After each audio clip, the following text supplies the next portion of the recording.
All right, and we are currently live at the moment. Hello, everybody. This is Tabletop Junkie, and you guys just saw a whole lot of errors. Okay, I know what you guys saw. You guys first saw my original intro, the 10 seconds of that, and then you saw the intro without sound. Then you saw the actual intro for this video with sound. So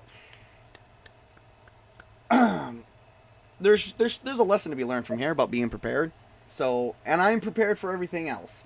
I assure you, I have questions and I have cards. I have note cards. But before we do that, I would like to do some introductions here. First off, I'd like to introduce, I want to introduce Mel over here, new friend that I made. Is that too bold to say, new friend? I mean, I Compatriot? don't think so. Companion? Compatriot? Acquaintance? I don't know what to say. I'm really awkward at these things. I don't meet people. I meet them online. Witch King, how did we meet? We met over Roll20. Oh yeah. Okay. Yeah, those were fun times. Well, all Mhm. right. Well, we're just gonna go around the table. This is a let's talk about Castles and Crusades, which is kind of the new hottest thing now. Who disagrees with that? It's certainly popular as of late, but I mean, it's not my favorite system. I mean, I like a lot of other systems. It's a good system, though. It's definitely the closest to what I have always wanted to emulate at a table, so currently it's my top choice. Mm-hmm. Well, it is my. Well, I will say this: it is my top choice only for the reason that I get to play. I get to play my D20. Like, it reminds me of starting out with 3.5 edition. It's just a lot more simpler, and I definitely like. I like simplicity. I like simplicity. Simplicity is just, it's not as extravagant as 3.5 edition was, and it's not as simple and super heroic as what 5th edition was or is currently. It still is. What's up? It still is. Yeah, I'm trying to be good. I'm trying to be a good host and not start anything. I'm gonna call it like it is. That's why I left 5th edition. I couldn't stand a rogue. I had a rogue that literally took out a necromancer, and At he what was level? level 5. Oh, yeah. Yeah, he just That's stabbed him in the back of the. impressive. Well, and he did the amount of damage for him, and I'm like, and you know what's funny is that player came to me and said, "Dude, we need to go back to 3.5 edition." He even told me he hated 5th edition, right? And that was his first time playing. He says, "I don't like this. We played through level 1 to 5." He says it's just too damn easy. He's like, I can't do this."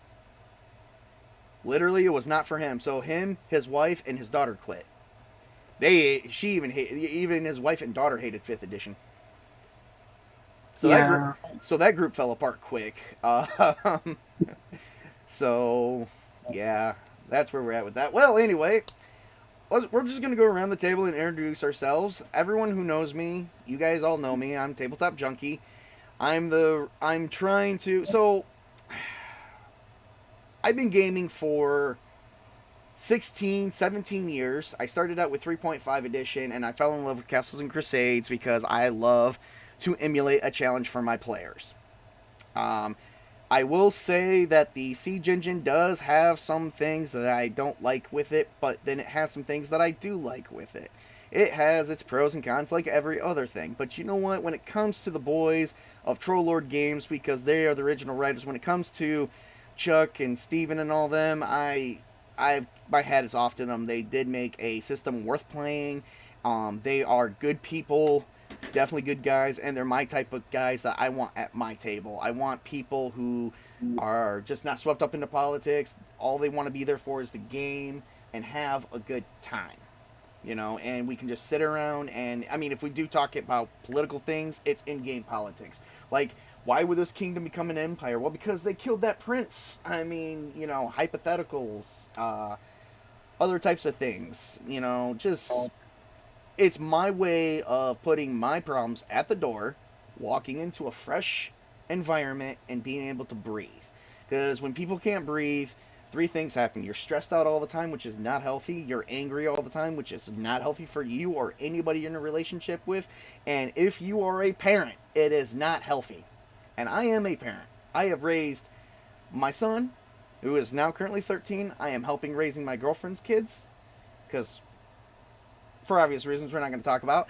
And I have raised other people's kids because I've had more than two wives and I've had multiple girlfriends and they all had kids. So yeah, only two of which, only one of which got into gaming with me, and she has her own Castles and Crusades books. So that is my experience. So we're gonna go around the table and introduce ourselves. Witch King, do you want to take it next? Yeah, I'm the Witch King of Tsamra. I know many people like to think that it's Samara, but it's actually a deep cut reference to Empire of the Petal Throne. And you know that I'm. If you watch my channel, you know I'm running that right now. It's one of my favorite settings and systems. But I also do YouTube videos. I do tabletop role playing game reviews, and I'm pretty active on Twitter and places like that. So please follow me and subscribe if you haven't already. Yes, definitely, definitely.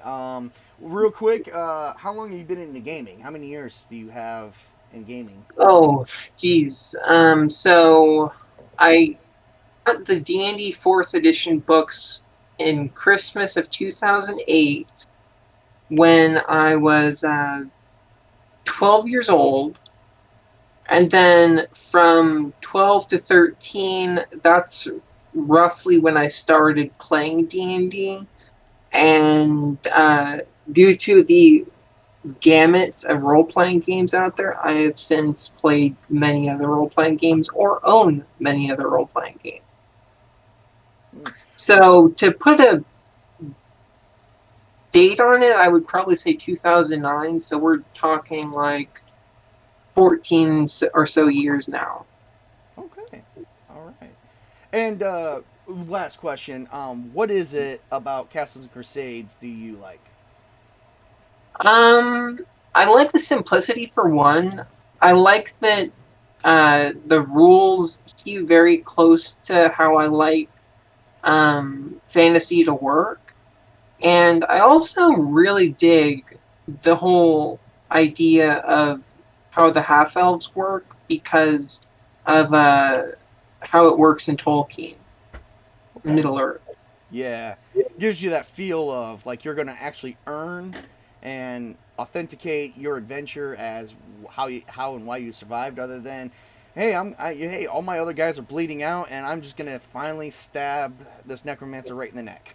you know. But All right. like the whole idea of like choosing between are you an elf or are you a human, and which side do you choose in the fate of the world? That Yeah. just seems really cool to me. Oh yeah. Okay. And well, Mel, you are up. Why don't you tell us a bit about yourself and your gaming experiences? Yeah, what's up, guys? So I'm Mel. As far as my gaming experience goes, I actually got started back in 2014 or so. Um, I got my first start in Pathfinder and subsequently almost completely quit gaming because of that. uh, then I found 5th edition and I was the forever game master in my group. I was voluntold to learn the rules and run the game. And I still, as a consequence of that, have all the rules of 5th edition burned into the back of my mind. I have played around with different systems, whether it be Call of Cthulhu, Pathfinder 2nd edition, OSE. Gosh, I have like the Witcher RPG. I mean, if it's out there, I've probably touched it. And I stuck with Pathfinder 2nd edition for a good long while, and then finally, I recently jumped onto the Troll Lord Games bandwagon. I've made my acquaintance with all the folks up at Trollord. They're wonderful to chat with. I enjoy getting to interact with them. Steve, Chuck, and Davis, they're an absolute hoot, and I really enjoy talking to those guys. But I've been playing Castles and Crusades with my girlfriend for a little while now, and we're both really enjoying it. Yeah, I mean, I absolutely love it. But outside of gaming, I do a lot of art. So if you follow my feed outside of shit posting and being an absolute goober, you will find artwork in there somewhere if you look for it. At the end of this video, I am going to post in the description for everyone's Twitter page here, as well as any YouTube channels that they have. We are going to promote the crap out of the panel today, so that will happen. Sweet. Yep. So you've been into gaming for a long time, Mel. Let me ask you. So what do you like about Castles and Crusades specifically? Anything? Pick something. One aspect of it. Doesn't matter. Simplicity. Simplicity. I think we're all here for the same thing then. Yep. Because we all Less is mentioned more. that. I like when it comes to simplicity, and I like to point this out, and you guys can either agree or debate with me. When it comes to the primary and secondary attributes, it's either 12 or 18. I actually like that. You know. Yeah, I like.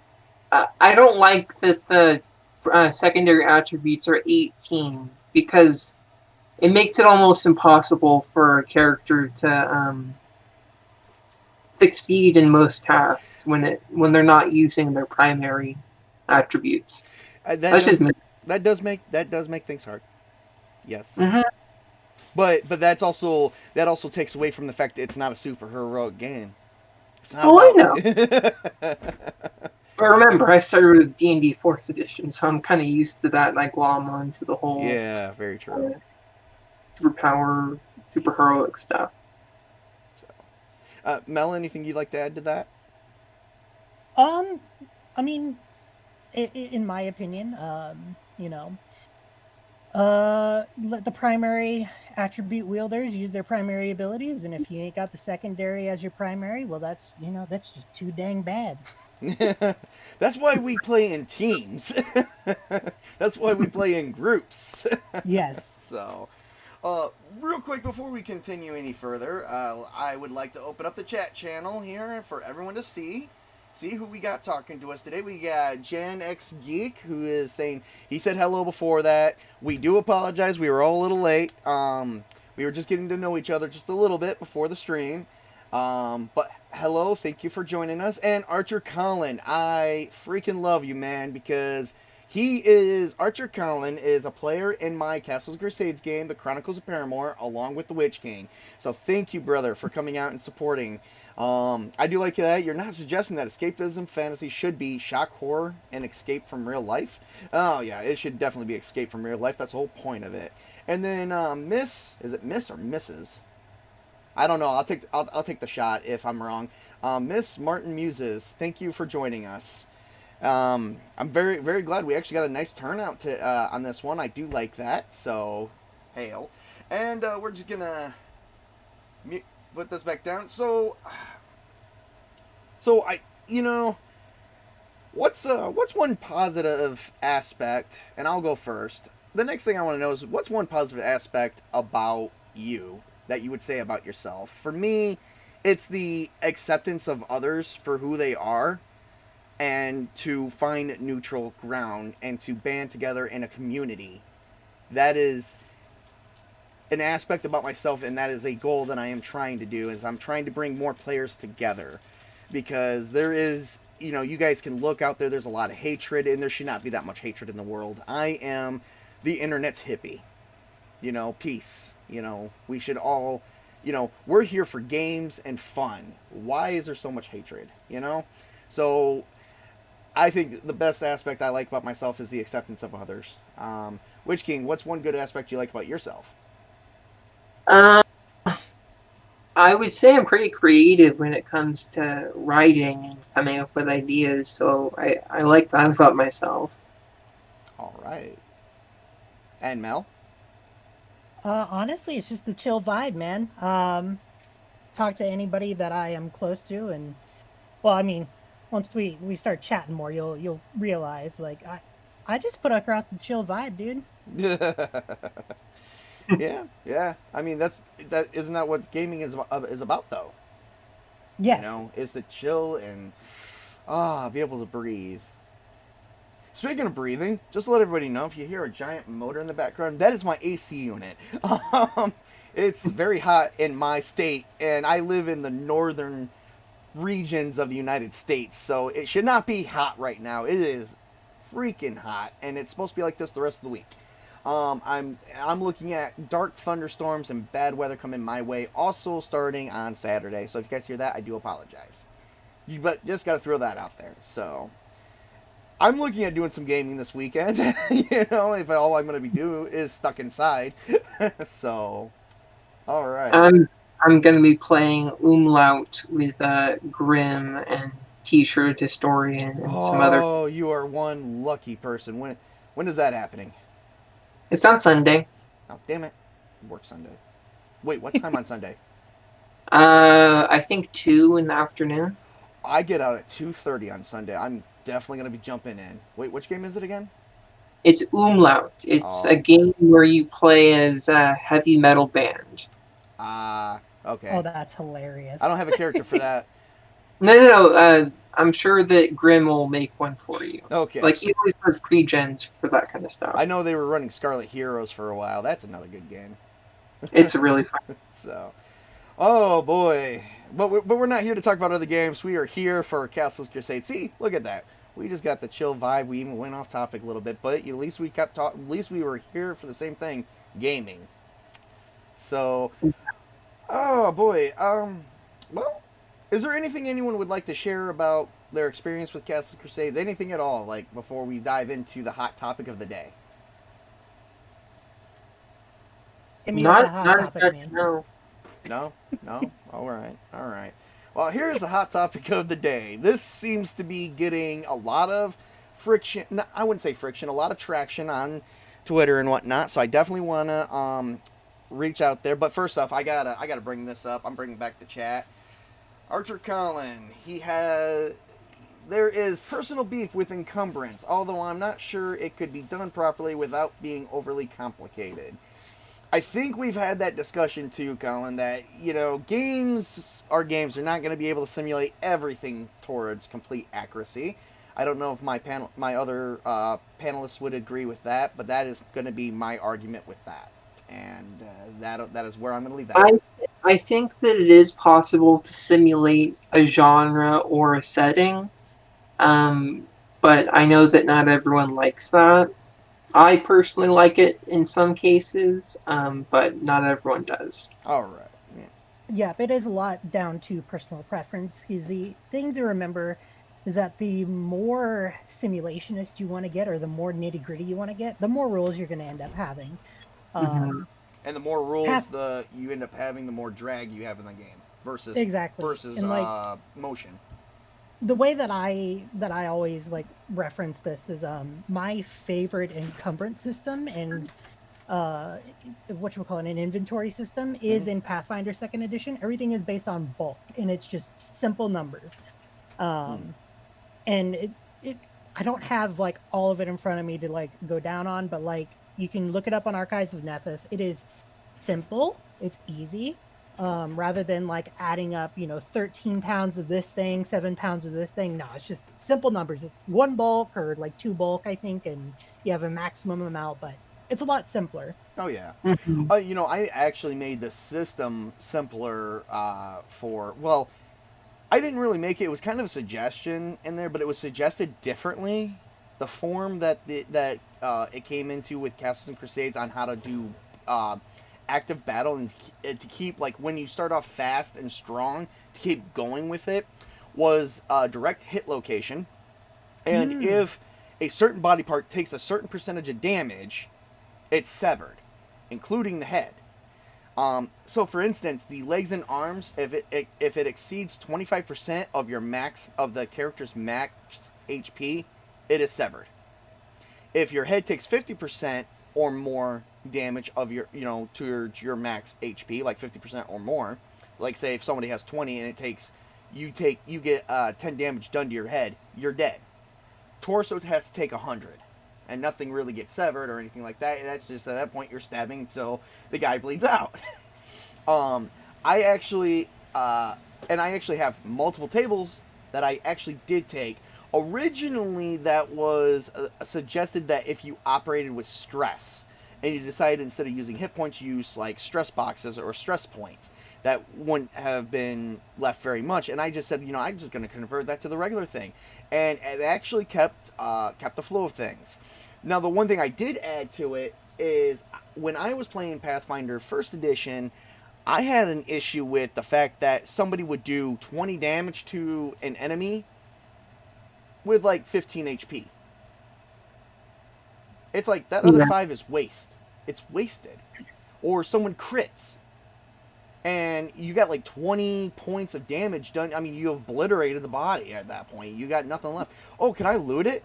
Why? There's nothing left. I mean, if you're going to do double the damage, at that point, I would say the guy exploded, and he exploded all in his armor, and maybe the armor, sundered. And there was a lot of arguments with that, actually. And I wasn't having very much fun with that. So I tried to come to an agreement that, what? Instead of wasting it, it just gets carried on to the next enemy, like in a sense of a great cleave or a cleave, or some form of cleave attack. I just give it to you because you rolled for that damage. If it's like one hit point, I'm not gonna care. If it's like 5 hit points, maybe not so much. But if you do over double the amount or something like that, I just carry that over to another enemy, and that got some arguments, and that caused a lot of problems. And I was like, what do you guys want to do? Literally, they wanted to count it as wasted and then move on to the next person to fight, and to me, battle was too slow. And Witch King and I was actually in another group with that 2 years ago, and eventually that group fell apart because we literally sat there and gamed for 3 hours, and for 3 hours we were stuck in one battle with 4 people. Yeah. That I could not, and I couldn't stand it because it's literally, we wasted a whole night of gaming just dealing with one thing, and it wasn't even the main thing of the whole thing. So I used a hit location table that I designed, and it's like if you did this much, it's severed. Yeah, the guy's probably bleeding out. If he's losing a foot, he's going to slow it down. If he's missing an arm, his attacks are going to be, he's going to suffer penalties. And that's the other thing is, if anyone's seen the GM screen for Castles and Crusades, very simple. I love it. I actually oh man, I guess we can do some show and tell today. I got some things to show. My girlfriend bought me the best GM screen ever. I will show it off in a little bit, but before we do, did you guys, Witch King or Mel, this, whoever wants to answer first can, have you guys actually ever added in anything homebrewed for yourself to keep battle going at a fast pace? Oh yeah, definitely. I mean, when I was running Night Shift, which is another OSR game, so it's tangentially related, which is something I think we should play at some point. But regardless, I was running that, and something that I feel kind of bad about, because I don't like that I do this, is the fact that I run very narrative-based games rather than like typical old school type of role playing, where it's location based and the story arises out of what happens in the game. But in order to homebrew the game so that characters could be more powerful, I ended up taking the rules from Scarlet Heroes and implementing them into Night Shift so that the characters could basically take out any monster with no issue. Okay. How about you, Mel? Have you ever incorporated anything just to keep pace going good with the game at a fast pace? So, no, actually, I haven't. What I've noticed in my time of running games is a lot of that is going to be based on two factors. First factor is, of course, going to be your players. If your players know their character sheets, if you have a lot of like skills, if you have a lot of feats or anything, see Pathfinder, for example, um, or if you're a wizard and you have a bunch of spells, yada, yada, yada, all that stuff. If your players know their sheets and they can make their turns happen super quick, that'll help. But if they're, planning and plotting on their turn or between turns, sometimes that can run a little bit over. Sometimes that can, time shift because of that. The other factor to bear in mind is, of course, like every other system is going to be different. So, like 5th edition combat's going to be really long because you have death saves, you have over 14 ways to heal, not even including individual spells, just in the base game. In Pathfinder, you have higher numbers. Same thing in 2nd edition Pathfinder. You have higher numbers, you have higher to hit rolls, you have higher, hit points, higher like damage output. Basically the higher the numbers you're dealing with, the longer your combats are going to go, and the more cushions you have for keeping player characters alive, that's going to keep it going longer as well. So lower AC thresholds and lower HP thresholds, see any like game like Old School Essentials, Back Me BX, and even Castles and Crusades to a degree. Smaller numbers means your combats are going to go a lot quicker. I've got a guilty pleasure that I would like to point out that I've killed anywhere from a level 1 to level 20 character with one hit in Castles and Crusades. Dang, son. Okay, so you want to know how I did that? Indulge. Yeah. Okay. Witch King, you should already know this one. If you haven't, I do apologize. I didn't share it with you. I do critical and fumble tables. You guys know what I mean by that? Mm-hmm. Yeah. Okay. Let me show you what my tables look like. I'm actually I'll bring up one of them right now. Castles and Crusades.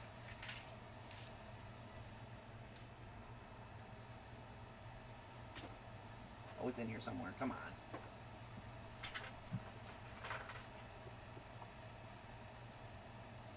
Oh, here we go. Okay, so you guys are gonna love this. Okay. I'm gonna have to actually let's see here. Don't think I added in a share spot, so we'll just do it this one. Okay. We're gonna kill this down just a little bit. I do apologize. Okay. Oh, that's perfect. Alright, good. I got a perfect square. Whoa. Okay, so, now that I got this, okay. Yeah, I can see why. Okay, well, there you go. So, if you guys are on YouTube here, so for the critical hit table, if you get a net 20, you gotta roll it. Now, see, I took this idea from old style D&D and old style Pathfinder. Because the way it was go, if you critically hit someone, you automatically hit. Now, to get the ×2, me and my friends always roll to confirm critical, which all they have to do is beat the AC. Well, you don't have to do that here. You don't have to do that. If you critical hit, you critical hit. However, depending on the result of the second time you roll the second D20, you could do anywhere. So on a 1 to 5 result, which you don't add nothing to it, it's just plain. On a 1 to 5 result, you do your normal damage, which is like, say, if you do a D8 and then you add in your scores for that, you do your normal damage plus 1. So if you rolled a 1 and you had like a strength strength bonus and then another bonus, then you got like a +3, then that's 4 points of damage. On a 6 to 10, you do your normal damage, which is your D8 plus all the scores plus a D4. 11 to 14, you do your max damage. So if your weapon's damage if you can do with your weapon up to, say, 10 points of damage, that's 20 points. That's all. You don't even have to roll for it. That's why we have the range system, or on the character sheets, if you notice, you're supposed to do a minimum and maximum of your total damage that you can do. So that's like on a character sheet. I'll have to probably pull one of those up here in a minute to show you what I'm talking about. So if your max damage is like 10, you don't even roll for it. You just do max damage times 2, then times 3, then times 4. This is what keeps battles like from overflowing. I have actually on a level 1 character did about 40 points of damage with 4 hit points on that character, and that was before they took any damage. That was for wizard once. So Wow. yeah. This is Witch King. If you haven't noticed, this is behind. With the Chronicles of Paramore, I've used this with you guys, and this is how you guys have got through those orcs. Yeah, it makes sense now. Yeah. Now you're like, this is what Table's using behind the scenes. Now you get it. And then you have the fumble table. Okay, so this fumble table is just as deadly to you as it is to everyone around you, including the enemies. So on a nat 1, you roll again. On a 1, you do a damage to yourself, and the damage is worth 1d8 hit points. You don't do anything else. It's not plus 1d8, it's just 1d8. On a 2 or 3, it's a 1d4. On a 4 to 6, your weapon breaks. On a 7 to 10, you damage yourself with your minimum damage. Okay? On 11 to 15, you lose a round. You don't get to attack. And then on 16 to 20, you hit an ally for 1d8 damage. So, yeah. And now, see, when I play games like this, my NPCs are just subject to all of this, as well as the player character, so that way it is fair. So, and then by the hit location, this is what I was talking about. So for humanoid creatures, you would roll a d8 to see which one you would hit. Arms and legs are for 25% of the hit points. Then it's severed. Torso takes 100. Head takes 50. If the head exceeds 50% of the max HP, the character is dead. And then, I got a table for quadrupeds, winged quadrupeds, and dragon-like creatures. What about oozes? There's no discern anatomy with oozes. Yeah, but you gotta have an ooze table, man. What is the discern anatomy? Hit the ooze in the head, hit the ooze in the head. It's like the Fallout 3. Who is the most powerful and most desirable person in the vault? The overseer, the overseer, the overseer, the overseer. That was what an ooze table would look like. And I'm only saying that because I'm playing Fallout 3 recently. Ah, it's a good game too. I'm using a doctor build on that one, but we will talk about that another time. So I actually made a character for it last night. Yep. So, speaking of which, this brings us to the hot topic of the thing. And, I've gone through the list. We only had like 3 or 4 topics, and we covered this. But here's the next big thing. This is what's been getting a lot of the motion in the... I don't want to use emotion in the ocean. That's a nasty... Finish the statement. Are you like Sheldon Cooper? It's like if you don't finish the statement, you're gonna look... You're gonna start twitching out. No, just commit to it, man. You already started. Okay. I only say that because I actually had someone who said I was like Sheldon Cooper. They touched my chair, my computer chair, and they moved it. And he says, "No, fuck it. I'm not gonna move it back. I want to see what happens to him." And he's like, "Okay, I got to move it back." He's starting to twitch. He's in my eyes were bulging out of my head, because he's like, everything has to be a certain way on my desk. So yes, this is with the motion in the ocean. This is the freight train that never stops. We're gonna talk about death saves. Oh yes. All right. Oh no. This is gonna be. We have been streaming for over 35 minutes. So this is, and I normally commit to a 2-hour or less stream, even with my gaming stream, because anything over that, you're kind of boring the audience right the crap out.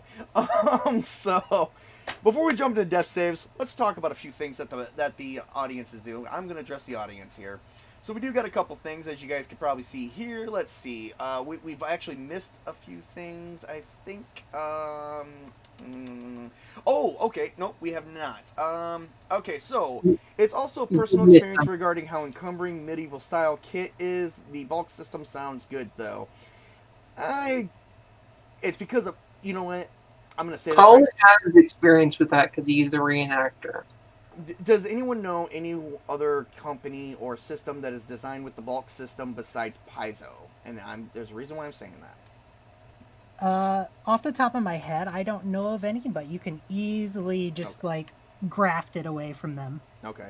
Yeah, I say that for a reason because they kind of dissed on my Troll Lords uh, boys, and I don't know what to really call them. Good people, and they actually said something that we're not going to get into, but I don't really care for them. So if they thought of it, I don't really want to use it just because they thought of it. I'm very much. I will stick up for the company I support. I have undying loyalty. So Yeah. you know, you wanna say some, you wanna sling shade. Let's sling shade, but let's not. And then I think it was RuneQuest has a similar system with hit location, and I did hear about that. Yeah, it does. Yes, I was about to ask because Witch King, you've been trying to get me into RuneQuest. I was gonna ask you if that is similar. Okay. It And does, then yeah. Sparky brings up a good point. We could always use the primary, secondary, and Tertiary. we're gonna call it third dairy. I can't say it. Tertiary? There you go. Tertiary. Speech impediments suck. Which is 12, 15, and 18. Based on him. Yeah, you know what? I saw that one. I didn't like it. I like the 12 or 18. Just because it does promote a challenge, but when you do succeed at something, the rewards are so much sweeter. I mean, would you guys not agree with that? I Oh, mean, absolutely. I think that it's really difficult for a character, but also remember, um, humans are still going to have the three primaries, so they're going to have an easier time. But with like dwarves, elves, gnomes, half orcs, half elves, etc., you can just have them have 12, 15, and 18. So 15 isn't that much of a leap, but it's also still difficult to Says the person who crushed the skulls of 2 orcs and saved an elf. yes. So yeah, and who's also a cleric. Mm-hmm. So seriously, I don't I think on those grounds alone, that is going to be, you know what, I'm going to highlight that reel from the videos because I've been dealing with editing programs recently. I'm going to capture that moment, and anytime you want to bring up that you think it'd be easier for that, I'm going to play that video for you there, Witch King. So yeah, I will wait for that. that is going to be my argument to disagreeing with you, just that simply alone, because you did, and I believe you were the last one that fallen. You were accompanied by a dwarven fighter who was more damaged than you were. It's true. Oh boy. Let's see, Archer Colin. Archer Colin. Overkill can work nicely like that. An arrow that does crit damage literally penetrates the target and goes on to the next one. Yes. And let's see. Yeah, how many of your playtest characters did you kill off?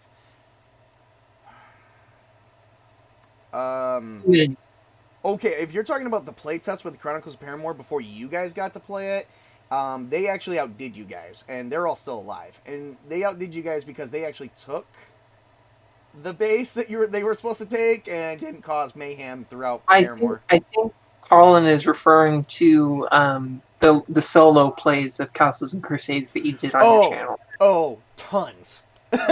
So, like 8. Okay, thank you for that one. Let's see.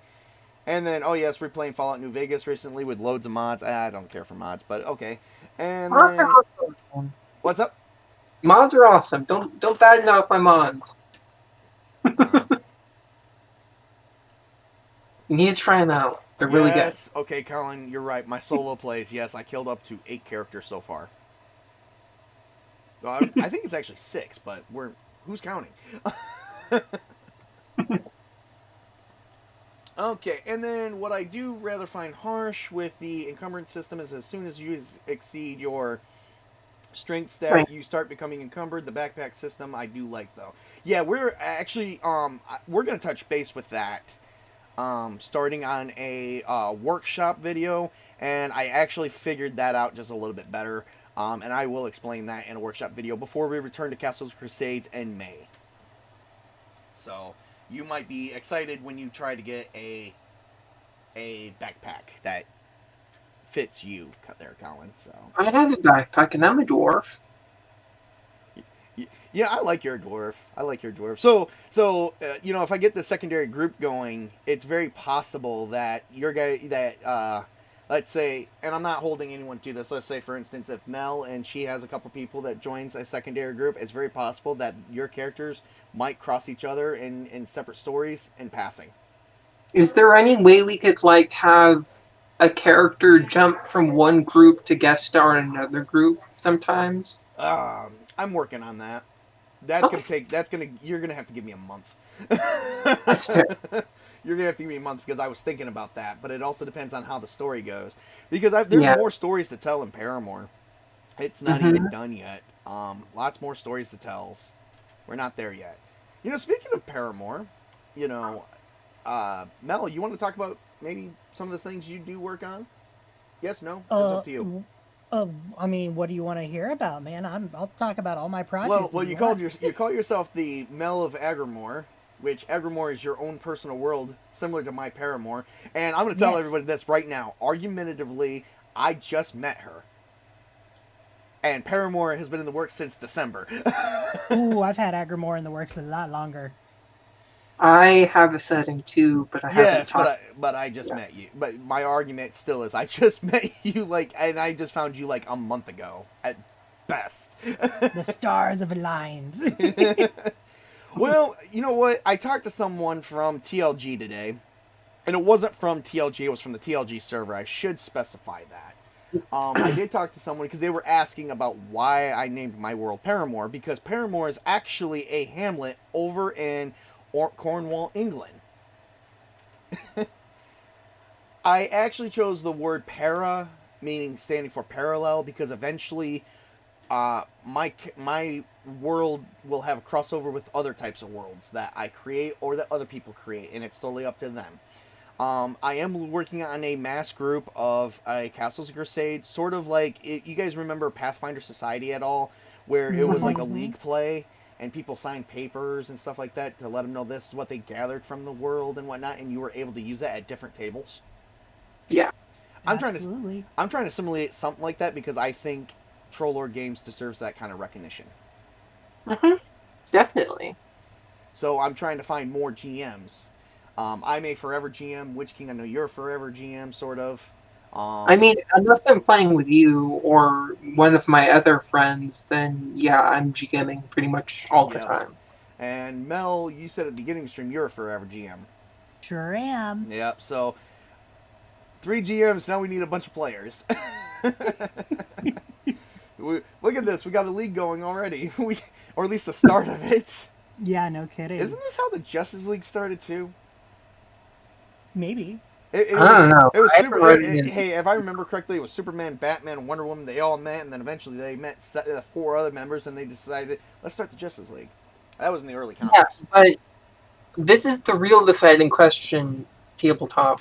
Am I Superman or are you Batman? Oh no! Or the other way Oh around? no! I'm totally Superman. Okay, it's fine, it's fine. it's No, fine. no, no, no, no. Wait. No. I'm gonna take my answer back. We're gonna take my answer back. Why would we go stereotypical? I hate stereotypes. I really do because I get stereotyped a lot as a person due to a condition that I have, and I hate that. I'm Wonder Woman. Okay. Wonderlad. Oh boy. Yeah, Well, but given the fact that I'm kind of bringing people together, I'm more like Superman than you would think. Mm-hmm. yeah, there you go. That Yeah, guy- I mean, for Agrimoor though, I don't have quite the hilariously like on the nose kind of like naming story for you. I just chose it because it sounded cool, and it's a homage to Blackmore. Oh, Oh, wow. cool. Okay. Paramore. Like I said, I chose the first half of the name para, standing for parallel, and because I like math and I like parallel planes and stuff like that. More. Now, I have a question. More came from, and I'm gonna say this, more came from the Less? reason why I came up with Evermore in the realm of Paramore is because that was what the kingdom was named in the Knights of Badassdom with Peter Dinklage and the guy who plays Jason Stackhouse, and that is one of my favorite movies. And it also has Summer Glau in it. But I had a question for Mel. Oh, go ahead. Yeah. Have you seen the what's it called? The Blackmore documentary that came out like a year or two ago? No, I have been meaning to watch it though. You should really watch it. It's really good. Because I was thinking that maybe you got the whole idea of using Blackmore tie-in with your setting from that movie. No, actually, I've known about Blackmore for a long time. Oh. I ran into the setting probably about the time that I started digging into Greyhawk and Mystara, because naturally you through the process of discovery, I looked into those, and next thing I know, it's like, oh, Blackmore, that sounds really neat, and I started digging into that, and I'm like, oh my gosh, this is such a neat name. And when trying to come up with obviously you have to have a cool name for your setting, right? Oh, yeah. Like you got to have something stellar. And I was like, well, you know what, Agrimoor hasn't been used, and like, why not? I'll just do it. It sounds cool. It's a nice little tribute to Blackmore because obviously Dave Arneson had a massive influence on the hobby. So it's kind of like a respectful tribute is what I like to call it. Cool. Well, I hope it has some science fiction elements in it as well as because Blackmore does. You're gonna have to sit at my table and find out. Okay. You guys want to know a really cool reference? What? Okay, so here's some trivia for you. Because Mel mentioned Mystara. Do you know originally in first edition, Blackmore and Mystara was actually the same world? The Blackmore setting was supposed to be the Ice Age version of Mystara, back before Mystara was actually fully established. Mm-hmm. Oh, you did know that. Okay. Dude, I love my Mystara shit. You know, that is one world that does not get enough recognition for anything. It deserves really more love. It doesn't. It actually, Mystara does not go beyond second edition. I mean, like, in one way, that's a good thing, though. Yeah. It's pure. Purely unadulterated. No, I'm just kidding. It's pure, perfect fantasy at its finest. It's a virgin.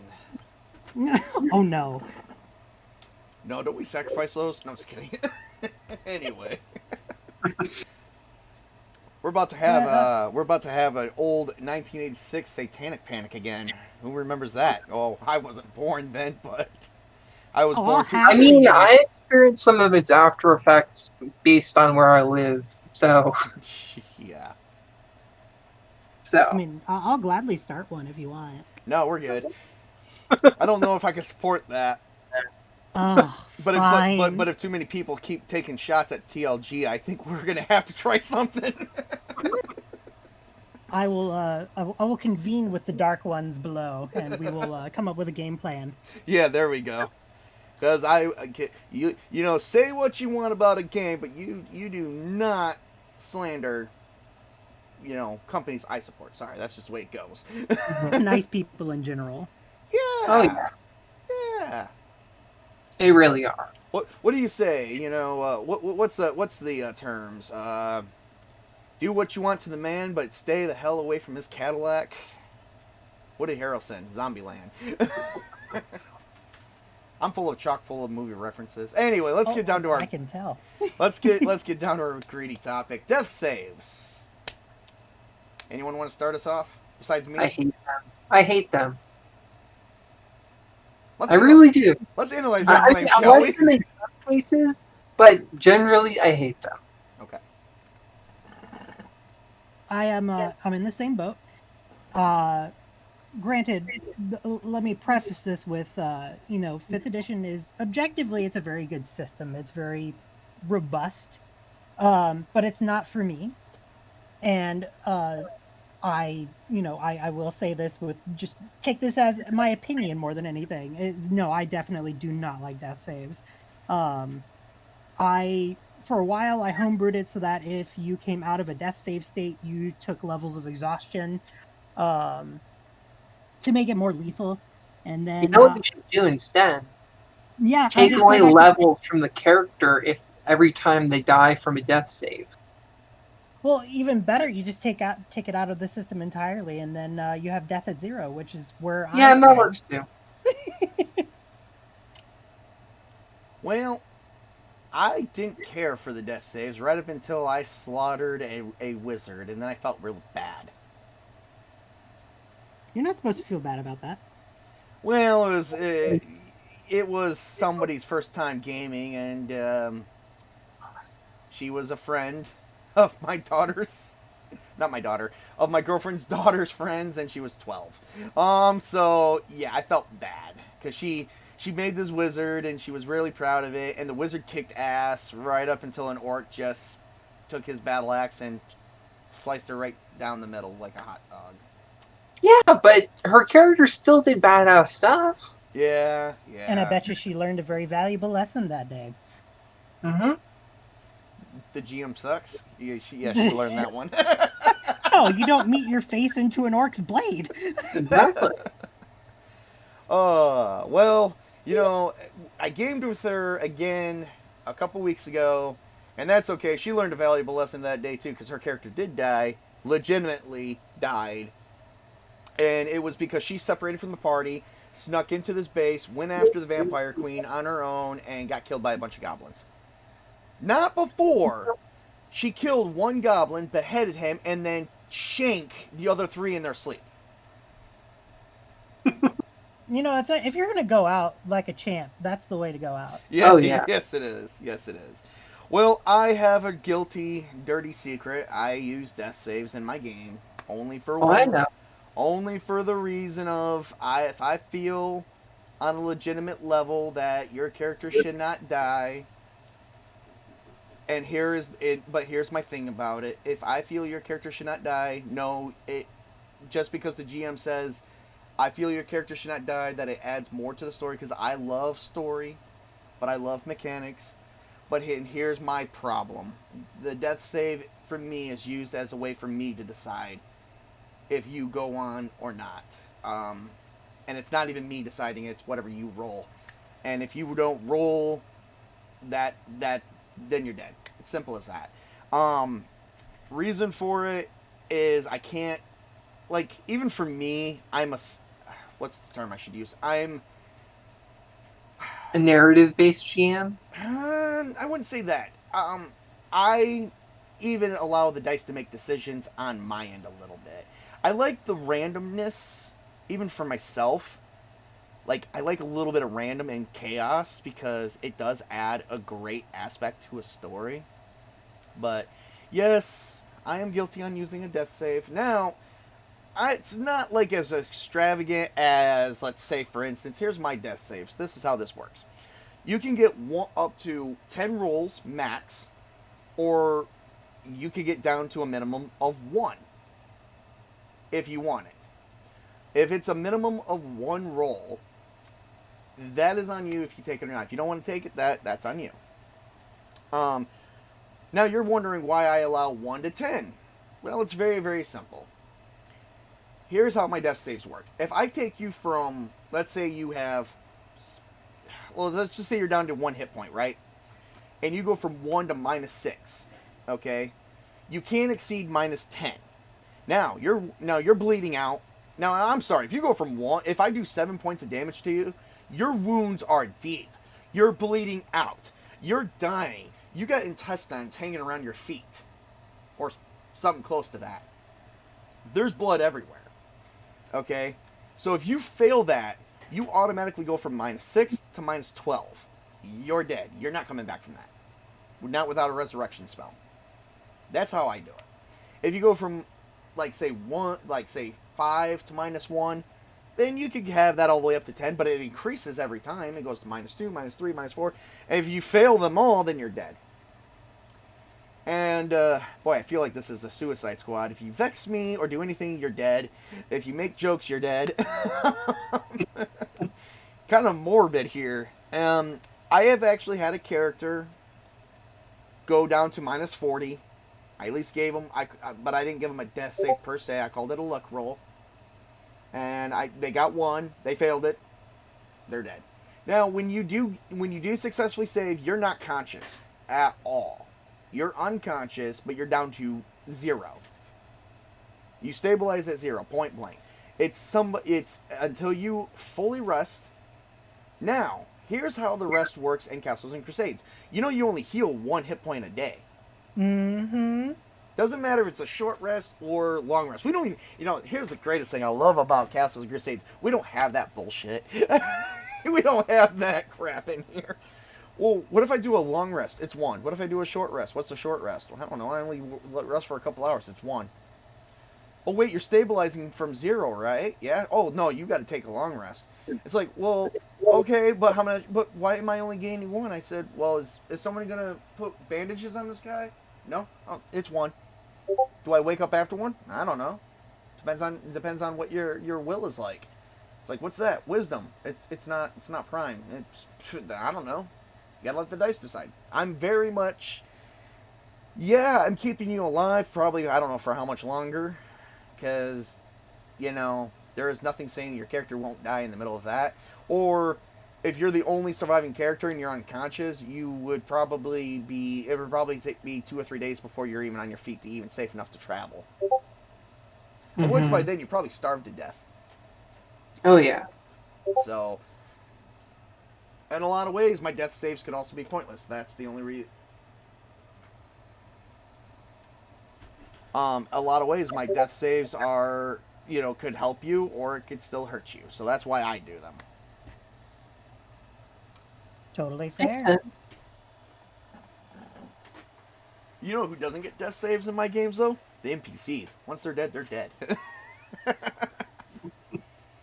The only way I'm bringing them back is if I feel it's pertinent to a story. But that's why I do them, is because if I feel your character can bring something, but I can't just say, well, I feel like your character will serve a purpose here, so here's this for you, and here's this for you. No, I can't do that. I gotta make you do a roll. I know that sounds kind of weird. Kind of makes sense. It's just your particular peccadillo when it comes to gaming. It's your DM style, man. Exactly. It is my style. So hopefully that doesn't deter anyone from gaming with me, though. Well, I mean, if I ever sit at a table with you, I'm going to glare at you in the eye and I'm going to say, if you give me a death save, I will slap you. Ooh. Okay. She's going to be the only one that's not getting that treatment. Exactly. Mind you, I come from, Dark Souls is my happy place, right? So, I like it brutal. I feel like this is a Vox Machina moment. Grog, what's the safe word? Right. The safe word is Jenga. See, I agree with Scanlan. My safe word's mommy.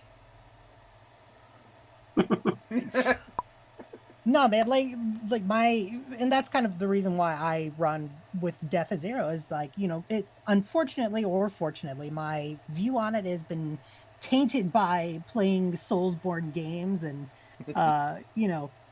you make a mistake, if you die in the game, it's because you did something to fuck up, right? Yeah. And granted, obviously. That's player skill, not random roll of the dice, which you can't perfectly emulate in a game anyway, but tactics come into play in a game. So, you give your players a scenario, and if they choose to go into a cramped hallway, into a kill funnel with I don't know, let's say 20 orcs or something. You're not getting a death save then. If you're going down a narrow tunnel and you got no way out and you're already bleeding out, I'm just gonna you're gonna be unconscious, but even if you're still alive, the orcs are gonna take you one way or the other. Oh yeah.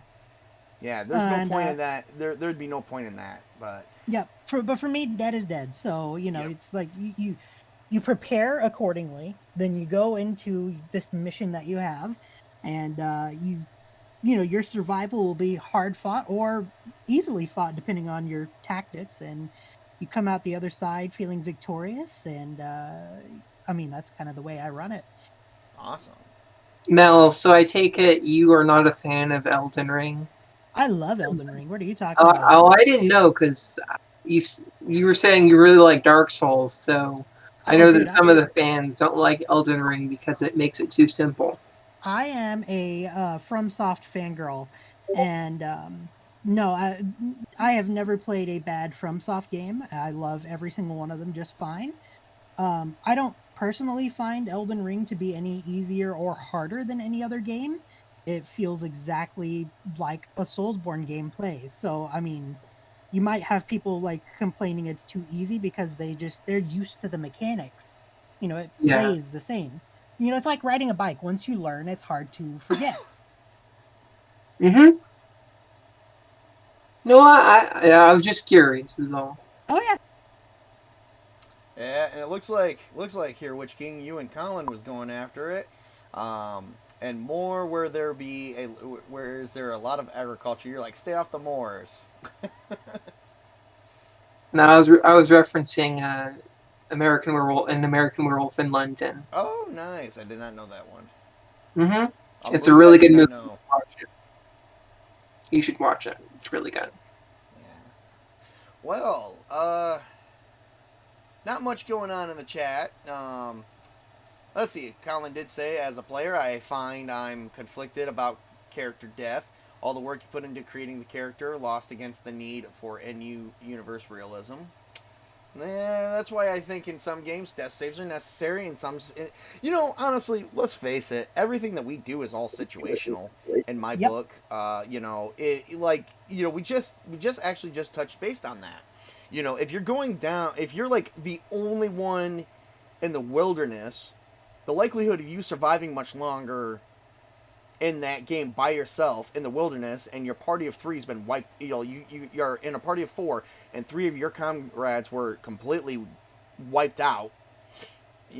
I didn't. Okay, I'm gonna say this right now. The last game I played, I had three characters that were separated. They literally died. They didn't get death saves, and they only didn't get them because they were the only three in the wilderness, and one was mauled by a wolf and torn to shreds. Well, actually, they were all mauled and torn to shreds, and I didn't give any of them death saves because there was no point. There was no point. They were surrounded by a pack of 2 or 3 werewolves, and there was only 2 or 3 of them, so one wolf apiece, and none of them survived. And Yeah. even if one succeeded, it's like, no, the wolves are going to eat your corpse, and you're not going to wake up. Until someone applies some form of medical to you. So no, that kind of goes back to, yeah, it's very much situational. I can play the neutral card in this one, right? Yeah, I mean, like it's Certainly easy can. to it's easy to take a neutral stance because, granted, I understand where a lot of players come from, where they get attached to their characters and having their character die sucks. Um, of course, it feels bad, but at the same time, as a GM, I'm the kind of GM and a player where if I die, I die. That is the way it is. And it doesn't bother me. And I also am very aware that not everybody enjoys playing that way. So I don't force people to play it. But I do make people well aware if you're going to be playing at my table, that's how I run it.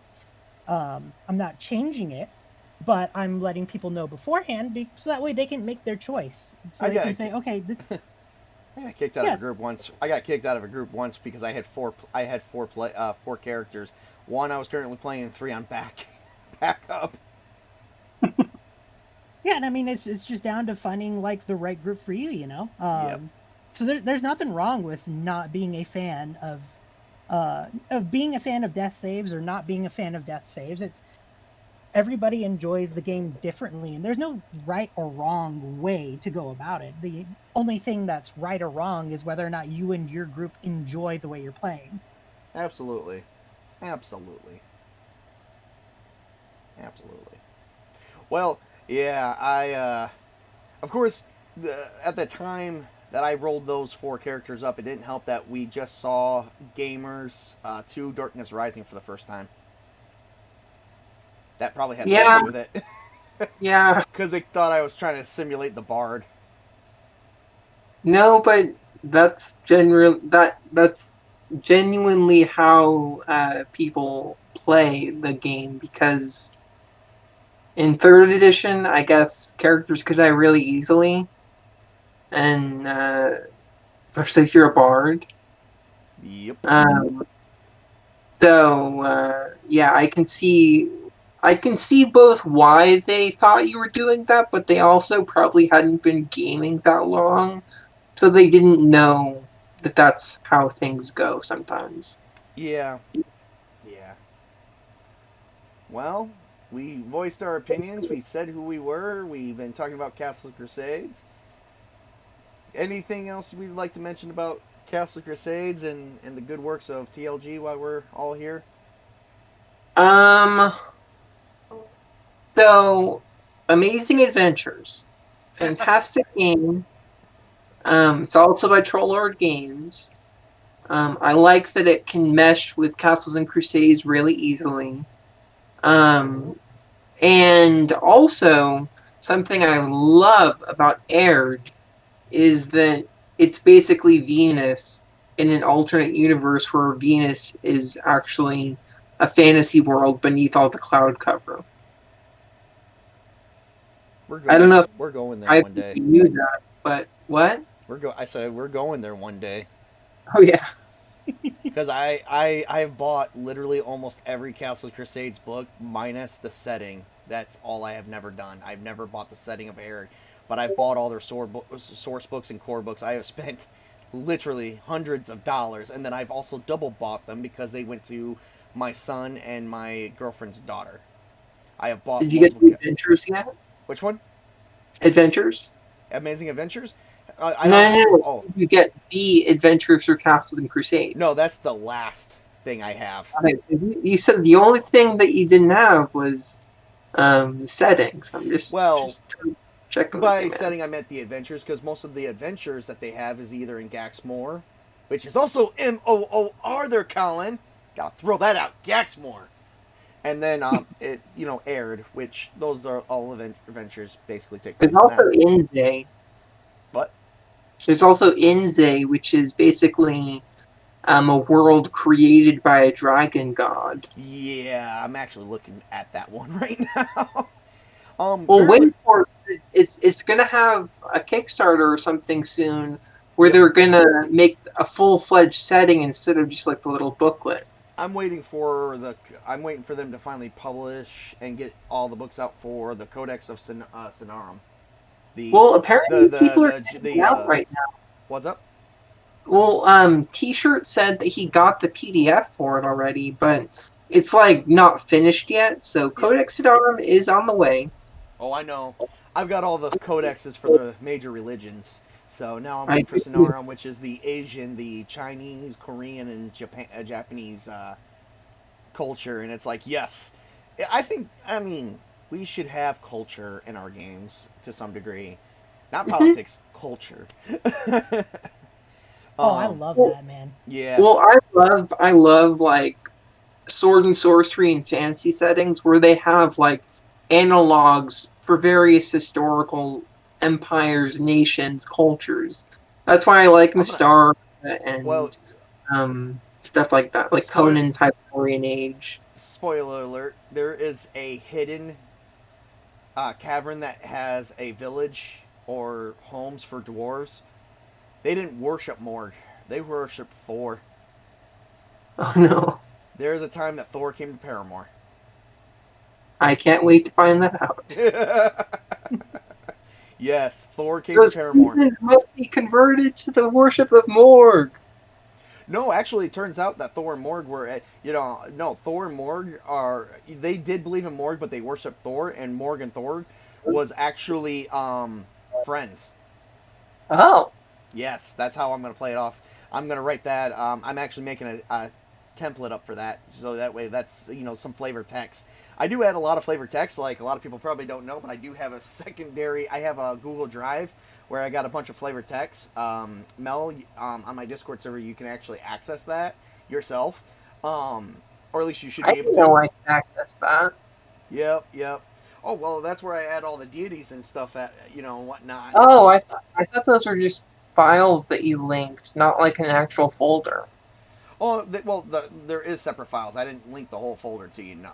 I was gonna say. Yeah, I did do the files, but it's stuff that you could read that's flavorful for the world of Paramore. So yeah, Hmm. I haven't gotten Thor made yet, but yes, Thor. There will be a time you will find out that Thor, and very possible that Melnir is somewhere in Paramore. Interesting. What is?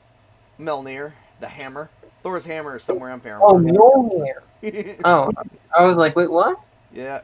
Yeah, now I'm gonna have Witch King's character looking for it. This is because Witch King's like, I gotta find it. He's a big dwarven lover. I like him. I like the orcs. I like them a fair bit. Yeah, I like orcs. Or not orcs. I hate orcs. I'm sorry. Orcs are there to be killed. Yes. But I do like elves a little bit, especially Tolkien elves. But they're not like that in tabletops games, so I prefer dwarves or humans. Well, you gotta Or love halflings. you gotta love the normies. Or halflings. Halflings are fun too. But I only played 2 halflings, and one of them was technically in Middle Earth, and he was just a hobbit. He was Milo. Well, if you Two love foot setting 11 information, a 2'11" hobbit. What'd you say, Mel?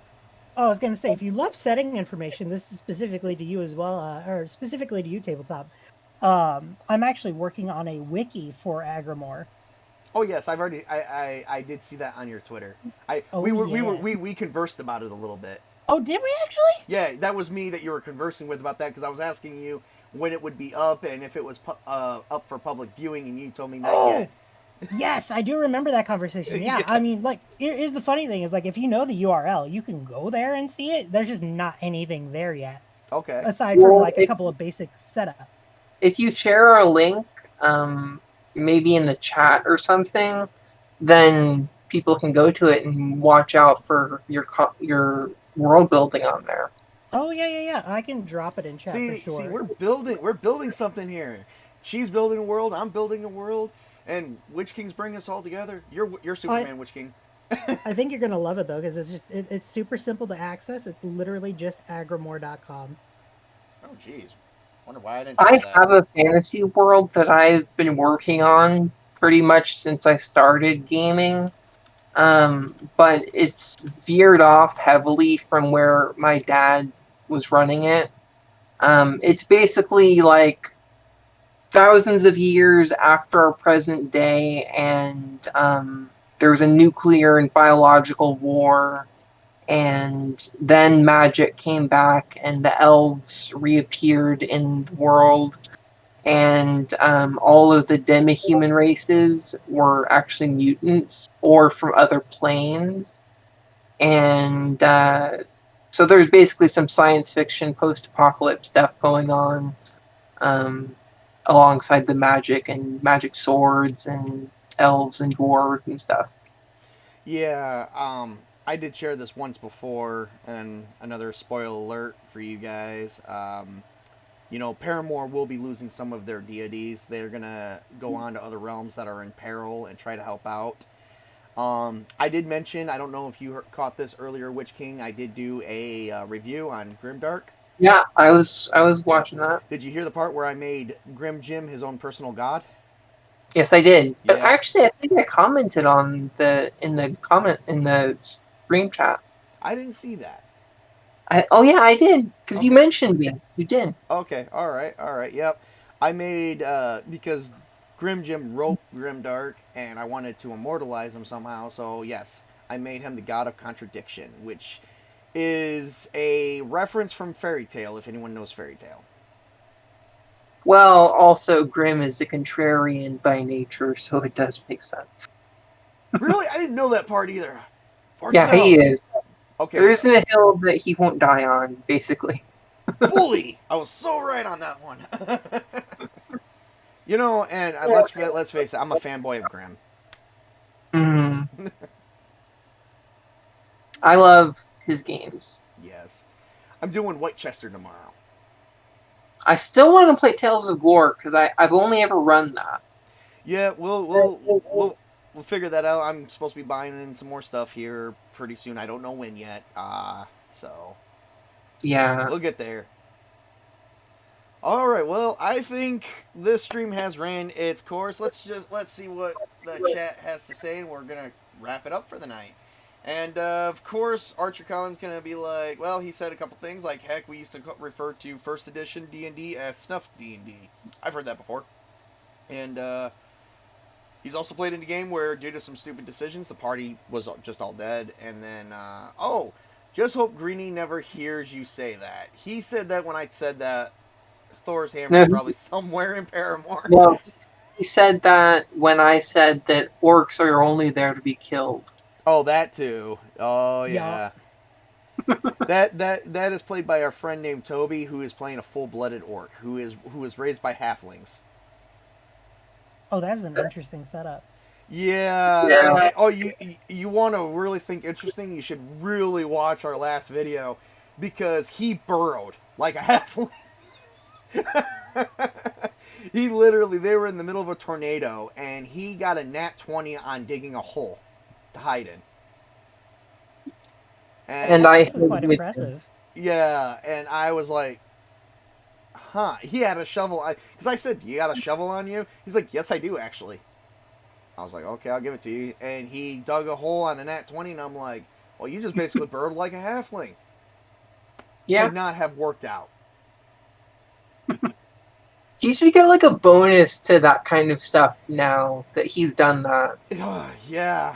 Well, you definitely has got bonus XP coming, but you know, Hmm. leveling is a little bit slower in Castles and Crusades. I give it that, but it's definitely worth it. The day we invented hand gliding in Paramore, yeah, that's coming too.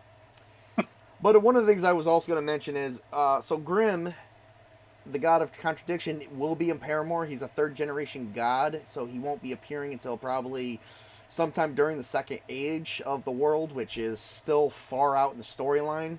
Because, I'm still working on a few other things for the first age. There's a lot to play through. But eventually he's going to travel to another realm and totally, ravage it. So Solana, the god of healing in my world, is going to go and help that world out. So you have a battle of good and evil. And Solana will now no longer be at Paramore, neither will her worshippers. They will have forgotten her at some point. So Ooh, you got a lot of background juicy stuff going on. actually, I started working on Paramore back in July of last year. And what had happened was someone asked who can teach us to play Dungeons and Dragons. And that was by PJ Maybe. And PJ Maybe and I hooked up together.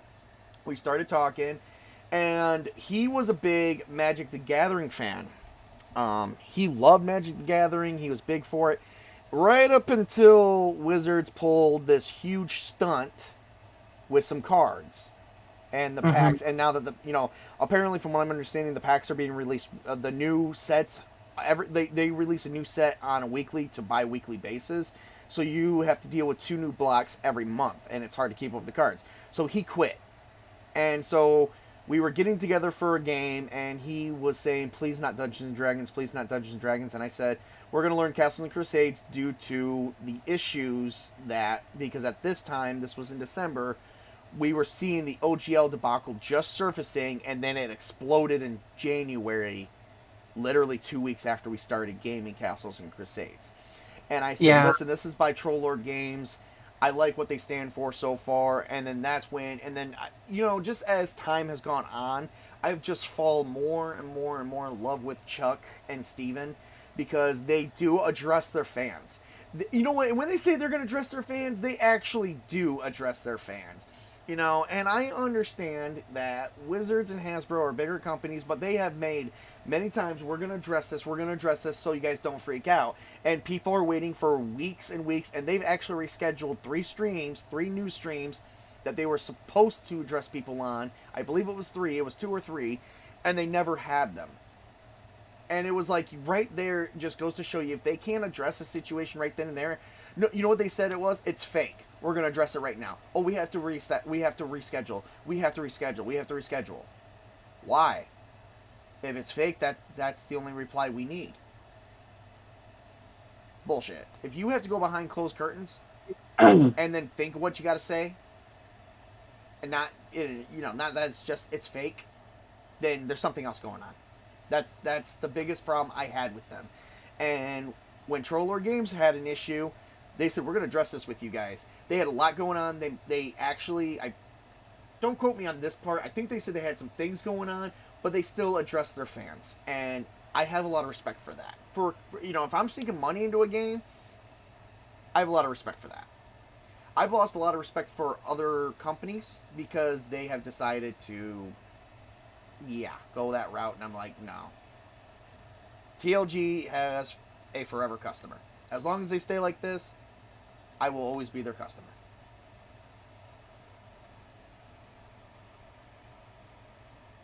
Yeah, that's pretty well dang said. Yeah. Well, I just feel like it's needed to be said, especially on this kind of a talk, because I love Castles and Crusades, and right now I've been reading Amazing Adventures. I just bought that along with Castles and Crusades, the Elemental Spell book. Oh, I love the Elemental Spell book. Yes, I'm freaking out right now, jumping up and down like, oh my god.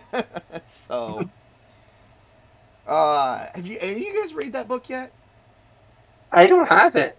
Oh, I you don't have it Oh, either. I don't think so. oh man, I should link it to you both. It's I was worth it. wanting to get the book of spells for characters, though. Well, it is, but they have elemental spells stemming from like a whole group of new spells for both clerics, druids, illusionists, and wizards from first level all the way to 9th level. Ooh, Oh, wow. that's spicy. You know what? All right, if you know what, while you guys are here, all right, here we go. I'm gonna do this. Give me a second. Give me just a hot second here. Let's see here. What about a cold second, though? Okay, we can do a cold second. Give me. All right, I'm gonna mute myself real quick. You guys will be able to hear me. The audience won't be. So. All right, cool. So the hostile takeover starts now. The stream belongs to us now.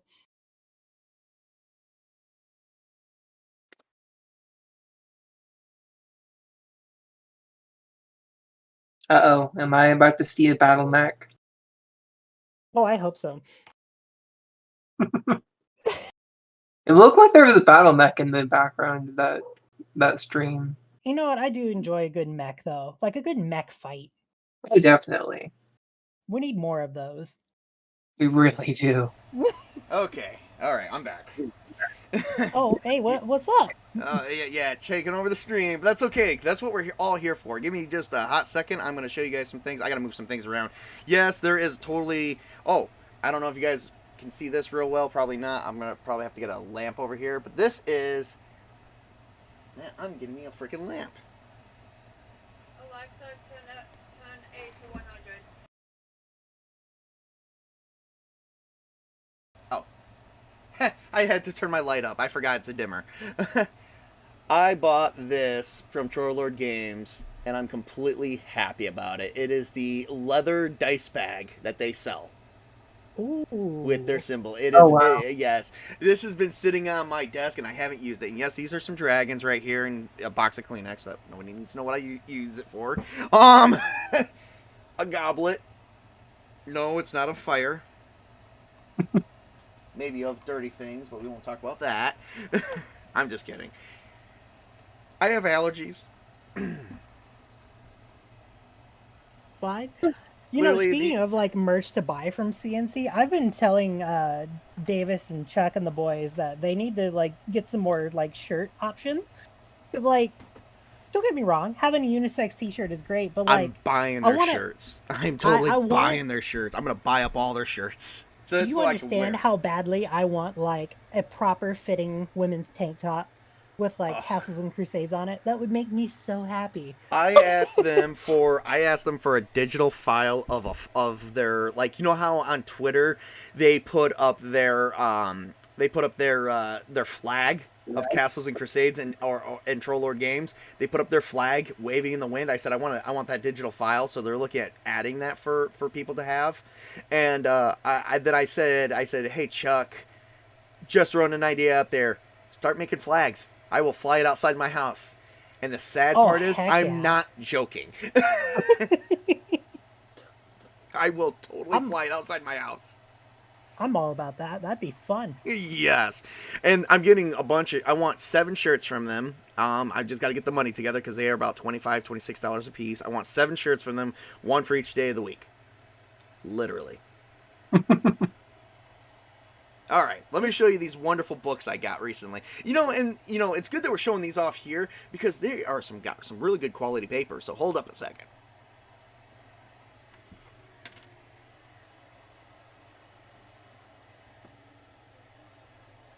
You need the light on, man.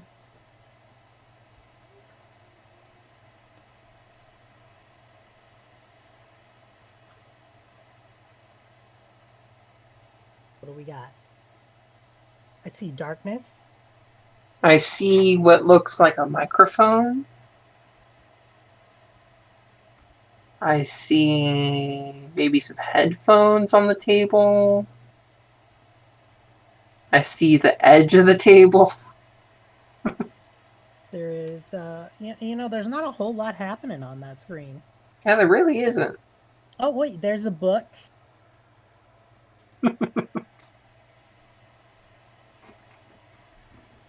Oh, that's what he looks like. He looks like a book. I had no idea. Okay, so this is the elemental spells for Castles and Crusades, written by James Ward with Jason Vey. And yeah, so I'm gonna just turn to a random page and read. Okay, so I am so glad I wanted this page so bad, or at least a page like it. So this is got a spell right here. You probably can't see it well. I don't know if I can use my camera to zoom in. Let's see here. Properties. Figure video. I just want a zoom in option. Is there a zoom in option? There is not. Well, you suck. Okay, well, there's not. So I'm going to have to just hold it up. But I'm going to read it first. So, one of the things, and I love their quality paper and stuff. Like, not all the books are soft covered. Some of them are hardcover, and I've actually got one to show off, which is not on my shelf yet. So, because I just got these books the other day, like literally, I think I got them Monday. So it's called the Call Lesser Water Elemental. So it's the caster summons to his aid a 9 hit dice water elemental. The creature will do its best to perform a single task as requested by the caster, but may request something of value in return, be it the means to feed its lust for water or a favor in return. If the caster agrees, the elemental will perform the deed. If not, it will simply disappear. If an elemental dies in the act of serving the caster, another elemental may not be called for 7 days. Yeah, and that's a level 4 druid spell. I mean, that's pretty stellar. Oh yeah. Let me see if I find my favorite one is the like when you get into like the let's see here. Here's another one. Level 5 cleric. Okay, so called Crushing Weight. When casting this spell, the cleric scatters a vial of holy water into the air up to 10 feet before his body.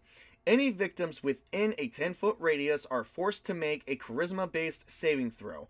Failure means the victim feels a great weight on his back and is forced to his knees, dropping any weapon he carries, losing the ability to cast spells, and being barely able to support his own weight on all fours. The victim is allowed a new save every round. If he succeeds, he may shake off all the effects. And that's some killer magic. I like that. Uh-huh. And then Cube of Fire. Oh, I like that one, but that's not my most favorite one. Oh, here's my most favorite one. This is a level 2 cleric spell, level 3 druid spell, and a level 3 illusionist spell. It's called Cure with Fire. This spell is an uncomfortable, if effective, means of healing damage suffered in the heat of battle, or of burning toxins from a person's system. The caster touches the target, and the elemental of fire is channeled between caster and subject, healing damage by cauterizing wounds or raising body temperatures to near dangerous levels for the purpose of burning toxins from the system. The amount of damage that can be healed in this manner is equal to 1d8 plus 1 point per level of the caster. Those affected by poisons or toxins that receive this spell can make an immediate extra saving throw at +2 to negate the effects of the poison. The material component of the spell is a pinch of ruby dust.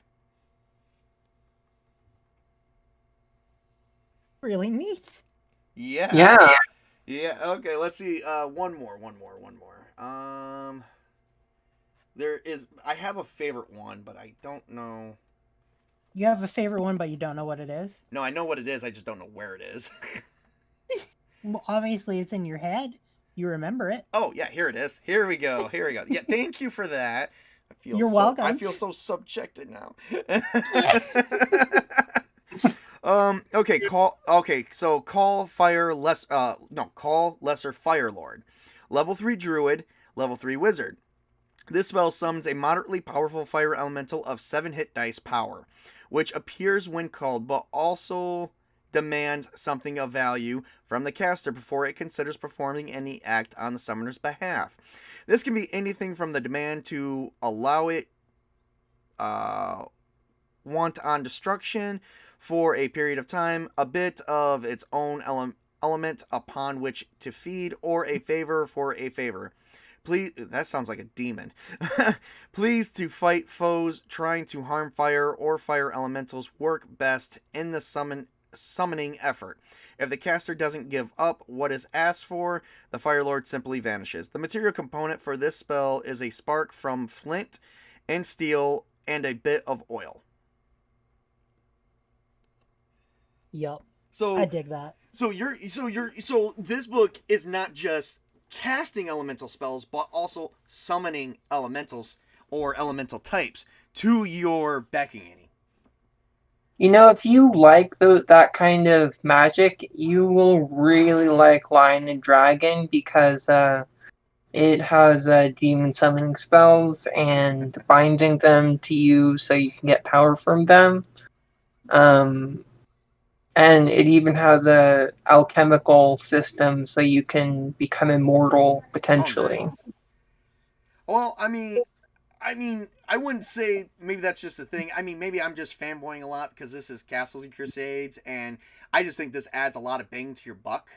Well, it does. Especially if you're a cleric. Hint. Mm-hmm. I mean, come on. Let's see. What are some cleric spells here? And the cool thing is they have this really cool table where it's basically table contents, a list here. So let's see. What does clerics have? Dry, cube of smoke, jet of stream, moisten. That sounds dirty. Fire barrier, flaming shot, geyser. There's like a lot of geyser spells in here. I wonder if they were for every different elemental.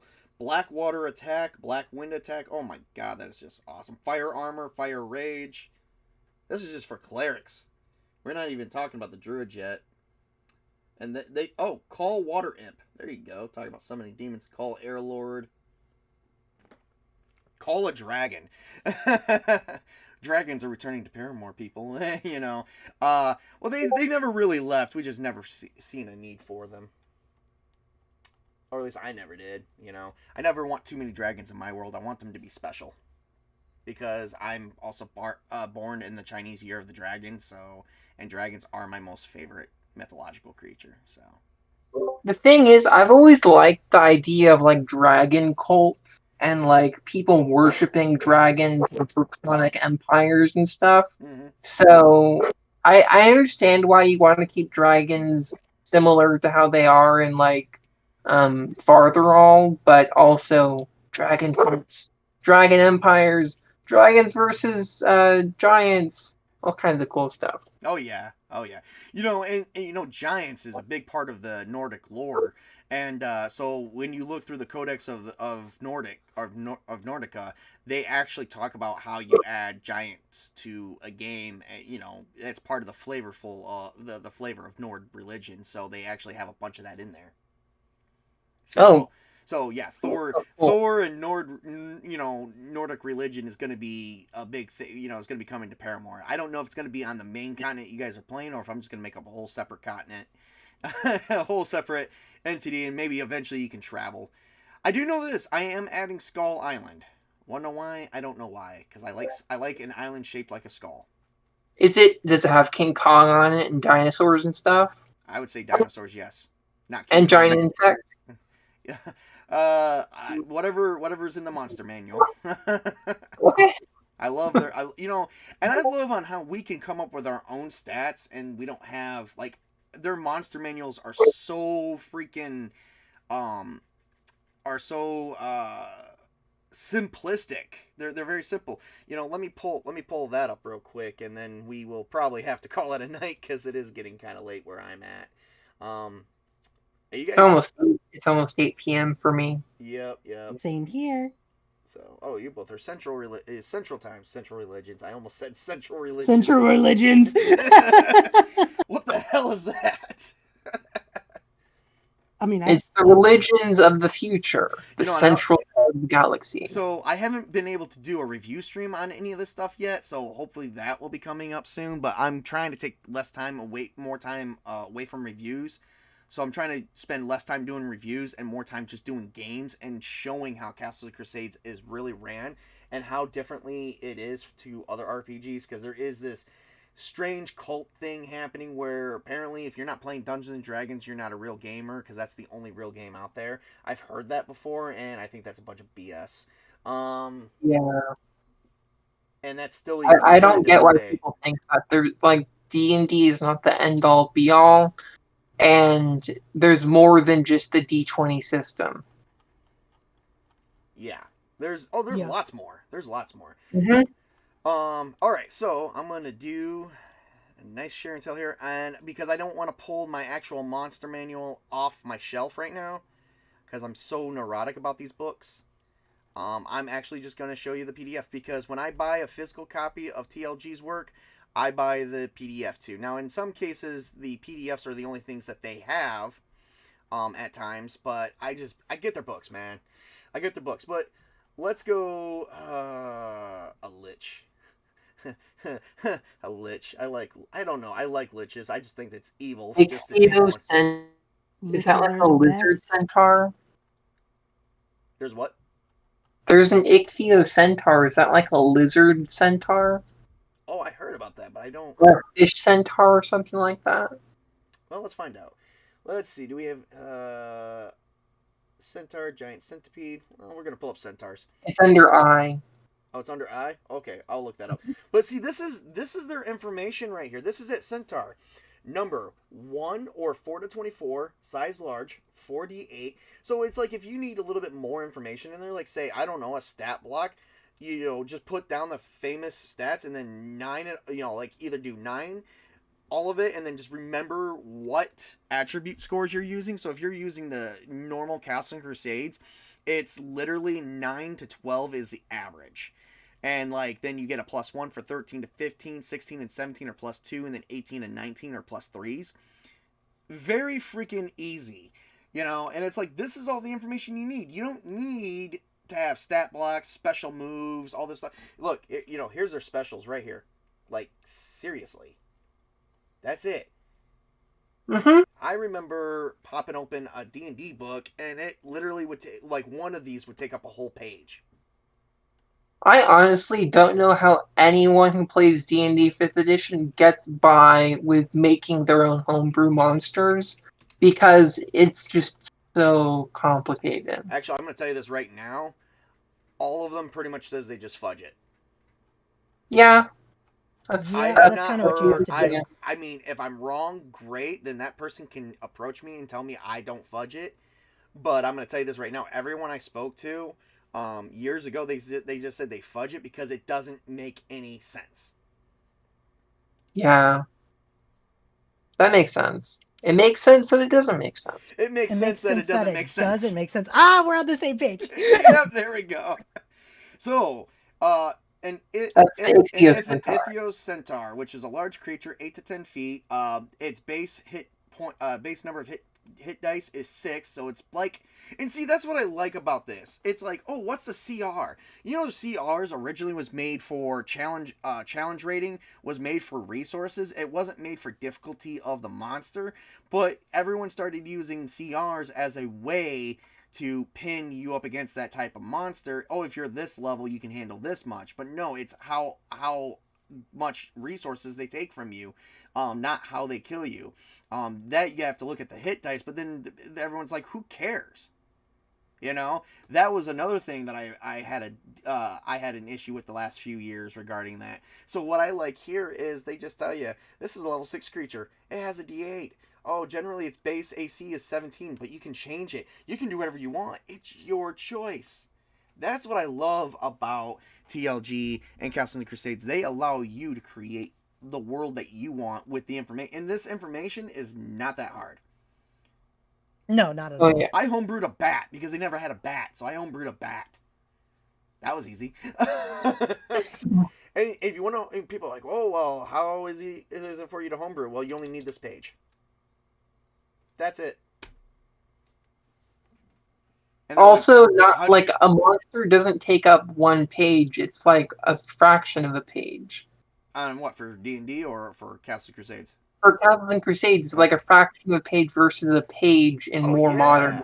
Yeah, like, you know, this is a 300 page book, and it's like you're getting more bang for your buck. So here's 2 monsters. So it's like you got 1.5 monsters. Look at that.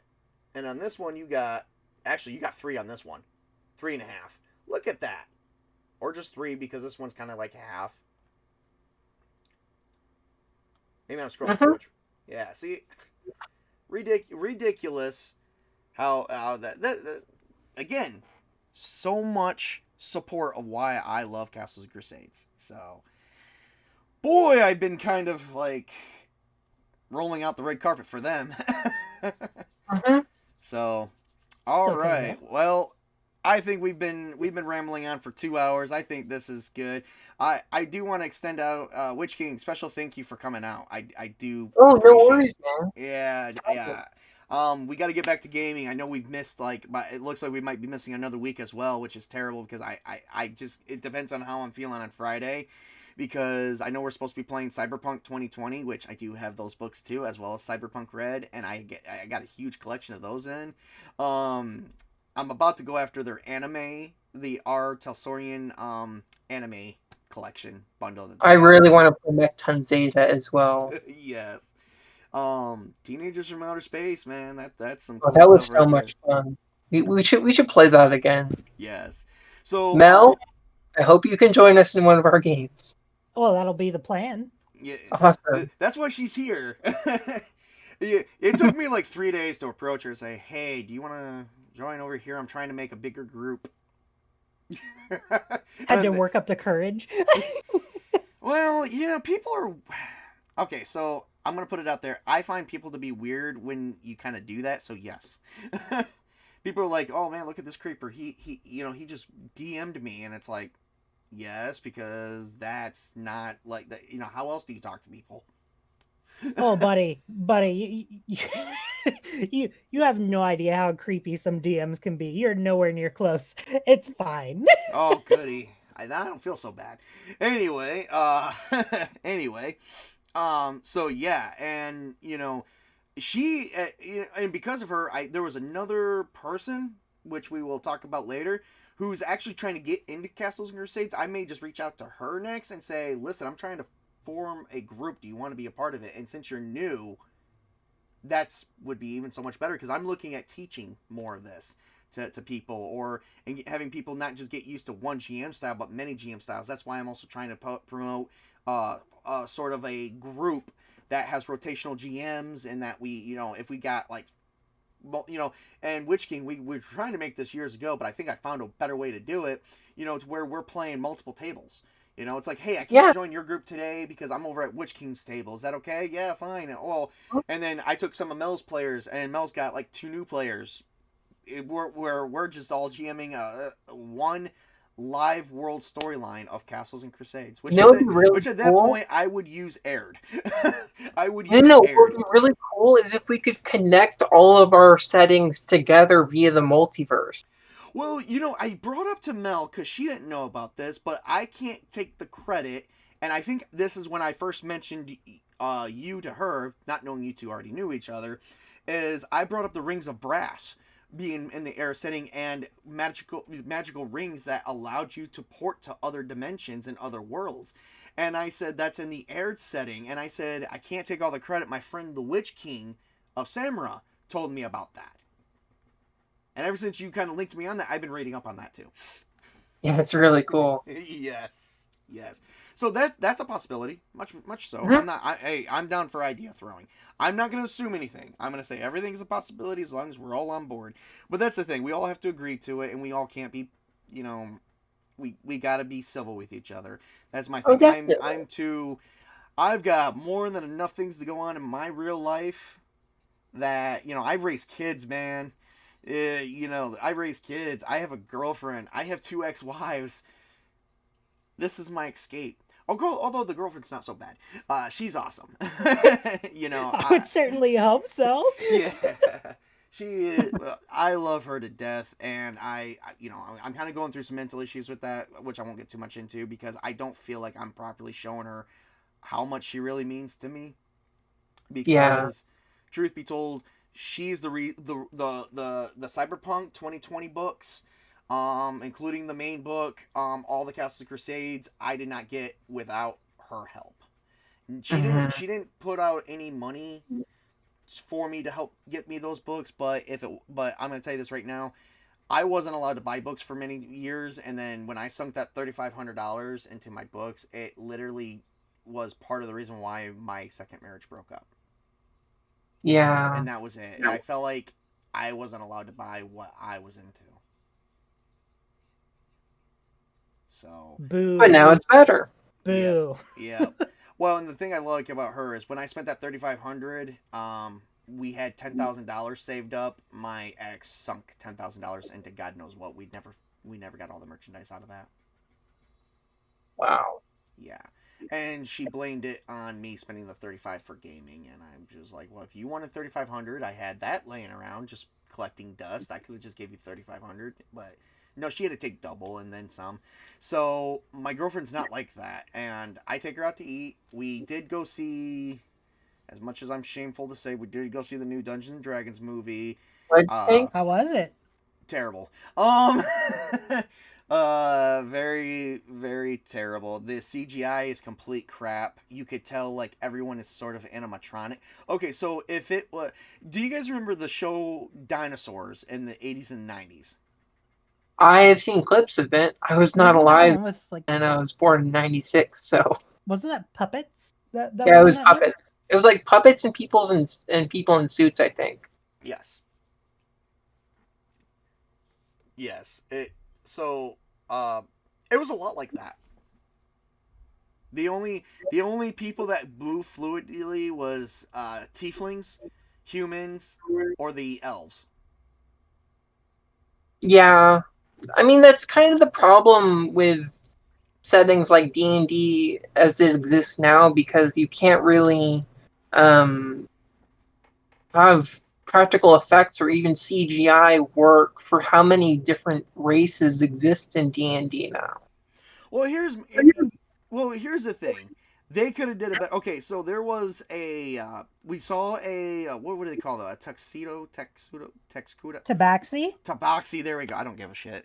Cat folk to me. A Khajiit. The Tabaxis were actually completely animatronic. They I weren't heard people in cool. suits. And okay, and then there was another person, and I hated this guy. He was the guy with wings and a beak. His name, the lady couldn't even say his name right. His name is Jarnathan. Jar. Okay, and so That's where that meme came from. Yep. So, and I was just like, and all she says is, every time like he got mauled by one of the people, he was like, "Oh my God, help me!" And all anyone did was, "Oh, Jonathan!" And I was just like, Terrible acting. And then my girlfriend looks at me because my name is actually Jonathan. I won't tell you my last name, but I will tell you my first name is actually Jonathan. Well, that's just how D&D spells names. I've never really understood how 4th and 5th edition characters... But everyone thought they were saying Jonathan. It doesn't matter. Okay, so the first scene opens up like this. They're telling the backstory of the characters, and every 15 seconds they're stopping and say, hey, by the way, when's Jonathan arriving? But, Jonathan was held up by a snowstorm, so he wasn't able to make it there. Well, I'm pretty sure this would be better if Jonathan was here. We really need Jonathan. And I'm just like, oh my God, if they could not have written a worse script. I was like... But I mean, that is how D&D games are. They're badly made scripts. Let's be perfectly honest. Yeah, but also, isn't like high art. No GM's games are high art, no matter what they may protest against saying that. But like, this is the reason why I like the original D&D movie from 2000, because it's goofy, it's campy, it's shit, but I love it. Oh, the Wrath of the Dragon God was better than that one, and the first one is the best because it's the only one I've seen. The first one is the best because it's the only one I've seen. Oh, okay. Mythica is better than that. Oh yeah, it is. Yeah, Gamers, The Darkness Rising is better than that. I would have happily sent to that. And look who we have here. I've been meaning to add this guy to it. Freaking Ironcast, or at least the Dinosaur show and that show were made with practical effects. Yes, there was nothing practical about that movie. It was freaking terrible. The effects were even terrible. So, you know what's funny? What do you guys want to see out of a bard? Do you guys want to see some abilities that Scanlan Shorthalt can do, such as summon a mage hand, sing, do some things? Guess what? You don't get that. But I don't want that. Oh, I like cool. I like bards and Castles and Crusades. Bards, Bards and Castles and Crusades is the best. Okay, so you get one or two songs out of Chris Pine. That's it. I don't even think it's really him singing, but I don't really know. And then other than that, you find out that he tries to pickpocket people, and it's like a bard playing as a rogue. Okay, whatever.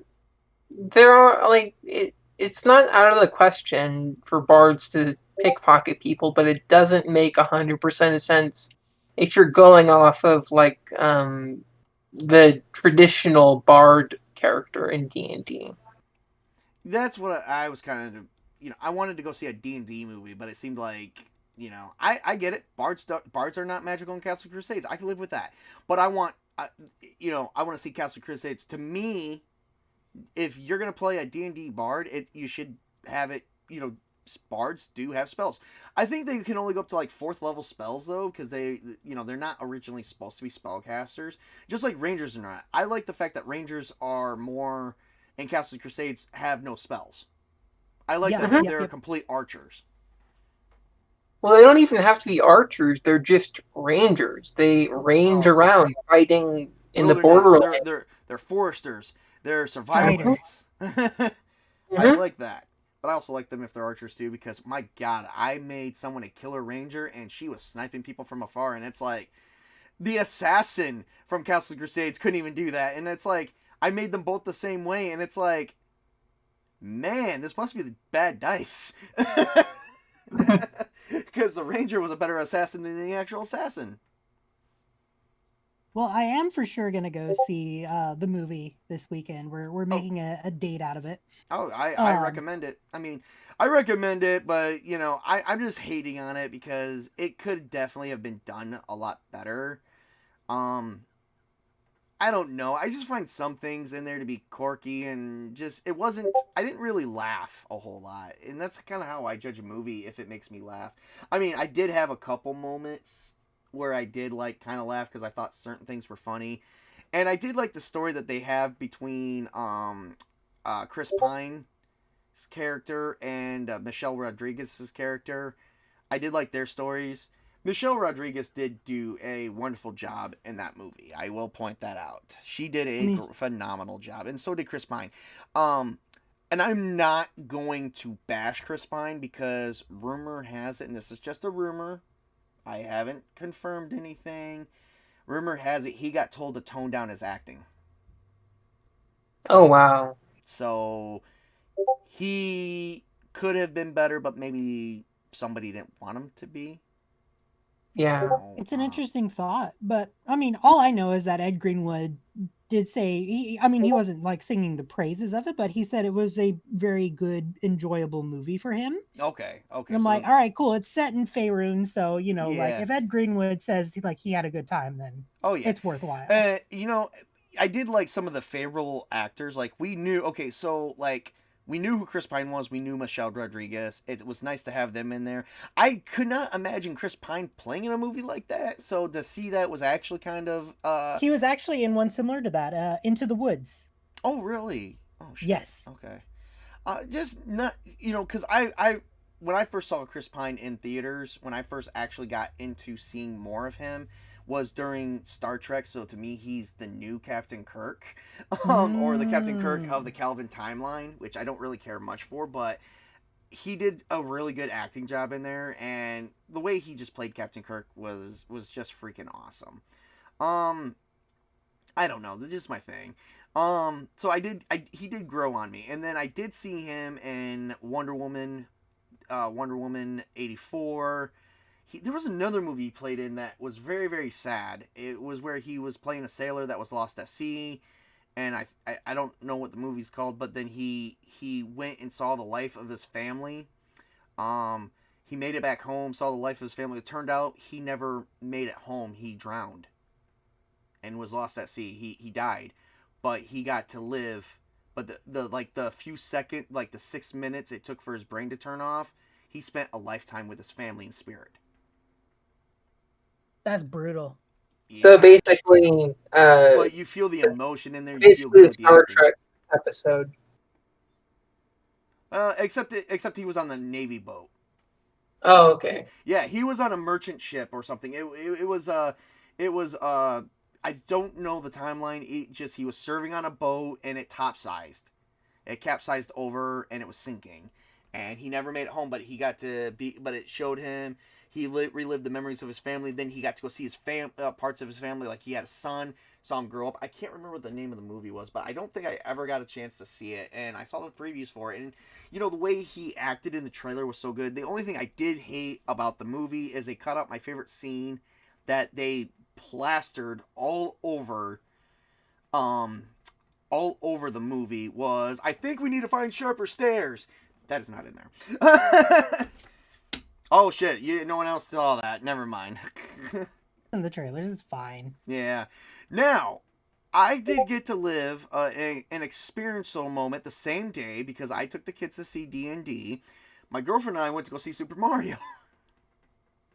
Oh goodness. The trailers does not do it justice. Chris Pratt's voice in the trailer is not the same voice that's in the movie. It is Chris Pratt, but it's him in character, and he does a god great job. I'm trying to hold back. He does the best job ever acting in that one, as well as Charlie Day.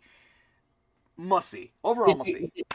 Did you know that what's his name? John Martinez. I forget the exact. I know his last name is Martinez, but he's the voice actor for Mario in the video games. He was playing Mario's father in that movie. Oh wow, really? Mm-hmm. Oh nice. I did not know that. And Jack Black does a phenomenal job. Jack Black, they could not have done that movie without him. So yeah, Jack Black does do a good job. He plays Bowser, in case you guys aren't aware. Mm-hmm. So. Oh, I'm fully aware. Oh yeah, in that movie, man, I tell you, that movie got me into a few arguments with people too, because people are like, Peach doesn't battle anyone, and it's like Super Mario 2, the unreleased, the. There's also like Peach games focused on Princess Peach, where she was fighting bad guys. Yes, there was. But we never talk about them. And let me tell you one thing right now. It appeals to every generation that has lived, that is currently still alive, through the Super Mario from the time that Super Mario first came out to today's time. It appeals to every generation of person, including when Super Mario was originally called Jumpman. Mm-hmm. It's actually, all those references are in there. It appeals to everyone. That is their target audience was everyone, and you could see it was clear as day. It was a good message, very good message. Dungeons and Dragons, like I said, I had my issues with that movie. It wasn't all bad. I did like the whole, like, when I got home, everyone was kind of like mad at me because I didn't really care for it. But I did look up the Red Wizards of what was that? It was Forgotten Realms. The Red Wizards. It's I did Red look. Wizards of Thay. Yeah, Stay yeah, is a really cool place. yes. And I did look up the Red Wizards, and I was like, okay, those are pretty cool. I didn't know anything about Saztam or the Red Wizards before, so might be something I might incorporate later. So yeah, it wasn't all bad. It just wasn't my top favorite. Yeah. So argumentative. The target audience. No, I did like the girl who played the tiefling. She played an It originally, Yeah. and I did like how she played the tiefling. You're gonna love that one. What did she play originally? She played one of the children. Yeah, she was the girl in It. Yes. Oh, okay. She played one of the children in It. She was basically a Net O'Toole's replacement because remember there was a redhead Mhm. in the original with Tim Curry, and she was played by Annette O'Toole. So yeah. Oh boy, okay guys, we've gone way over. We're gonna have to wrap this up. So If you insist. oh yeah. Mel, well, why don't you I'll throw. I think I got next Wednesday off. Maybe we should throw something together for next Wednesday. Oh, I would be available for that. All right, all I'd right. be down for that too. So Mel, while you're here, if you don't want me to put this on stream, just tell me you decline to answer. Are you available for Saturday games? It will depend on which one. I know I can't commit to like every weekend. I don't was expect. I'm not talking every weekend. We don't even play every weekend. We play once every 2 weeks. Yeah, It's but, just Witch King and Toby and I. We do play every weekend, but as I just said, actually at the beginning of the stream, I may have to cancel again, and we actually have not gamed since March. So dang. Oh, yeah. and Mel, one last thing before we drop off. Mel, would you be willing to consider joining my group that I'm starting for Hyperborea 3rd edition? I'd be interested in trying it out at the very least. That's fair. Can you make Tuesdays it's probably not going to be every Tuesday. It's like whenever we can make it. But it at like 2 in the afternoon Central. No, I would not be able to Oh actually. damn. That is in the middle of my workday. Okay, never mind. Okay. I can always like reschedule. I mean, if you are interested, I can like make it like 6:30 in Central. Oh, you don't have to do that. It'll probably be easier for you to just stick with the schedule you have. Okay. Works out better that way anyway. That's fine. We could always like steal a weekend at some point and do like a gaming whatchamacallit, like a gaming blast or marathon. There we go, marathon. That's the word I'm looking for. Unfortunately, I can only commit to 2 hours a day in gaming. Yeah, same. I tried. I like going more than 2 hours in a game is like really hard for me. Oh, for me, Tabletop Junkie is a father and a boyfriend and a lover and an ex and a worker. I'm many things, so I have to commit to everything. You wear many hats. What's up? You wear many hats. Yep. Also, Star Trek very much Star Trek person. Unfortunately, I had to cancel my Star Trek viewing for my kids because a couple of them came home with E's today. Oh no! So they didn't get to watch Star Trek tonight.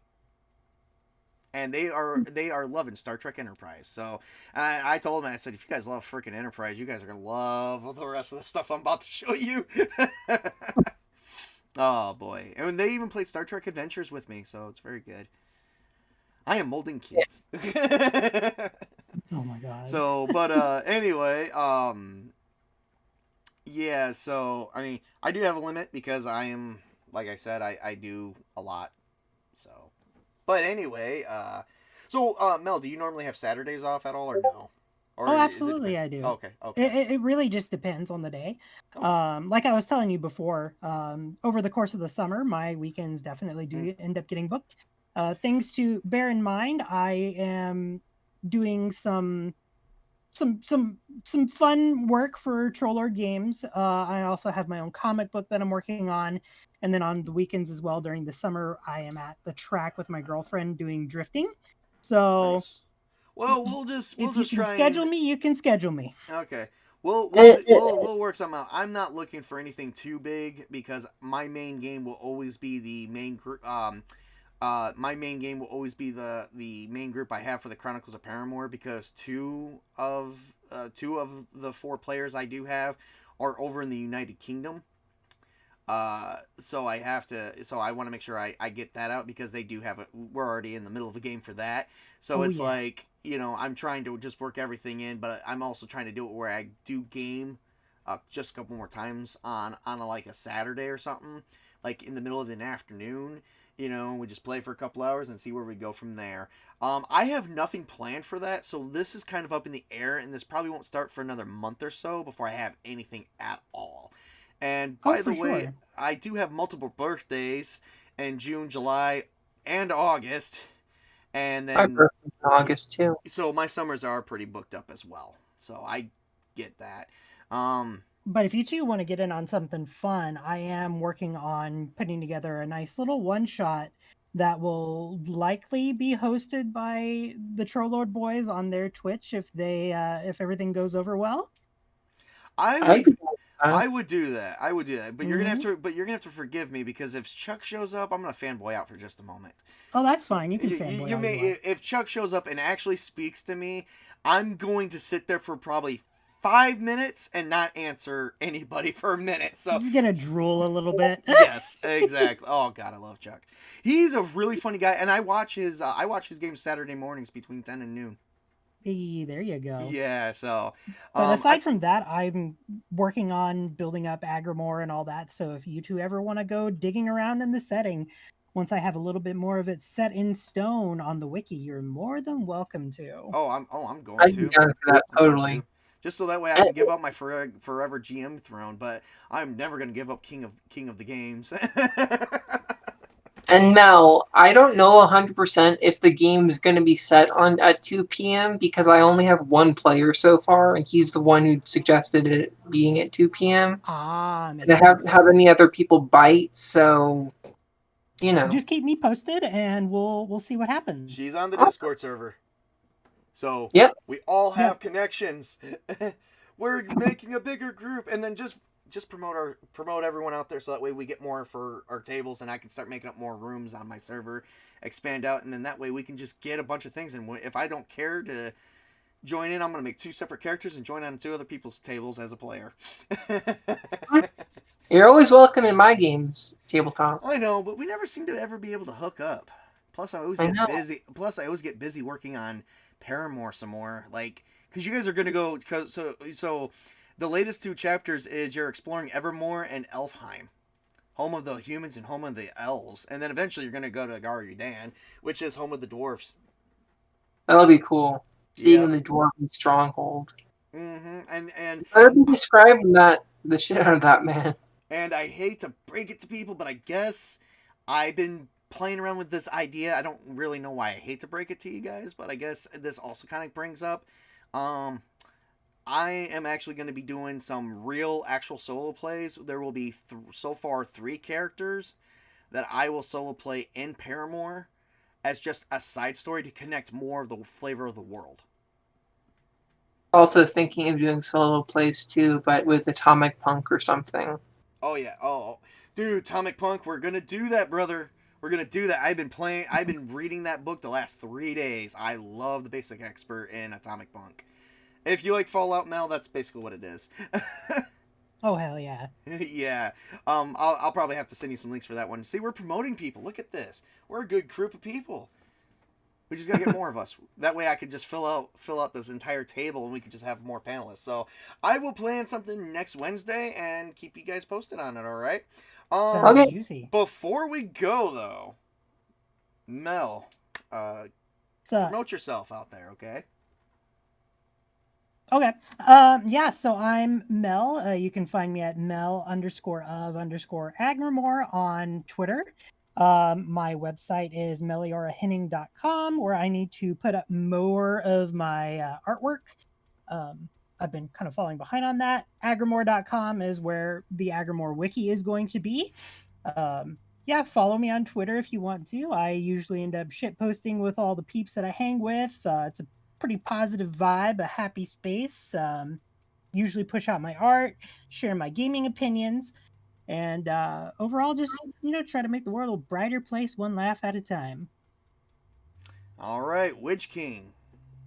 You can find me on Twitter at PLOTULUS96, or you can just search the Witch King of Tsamra, or just the Witch King, I guess. Or you can find me on YouTube at the Esoteric Order of Nerdity. And I do gaming reviews and actual plays, but yeah, that's my stuff. And I am the Tabletop Junkie, the one that could not stop buying tabletop games, and it still is coming in strong. And you can find me over on YouTube on my channel, the Tabletop Junkie Games. And we have the Chronicles of Paramore.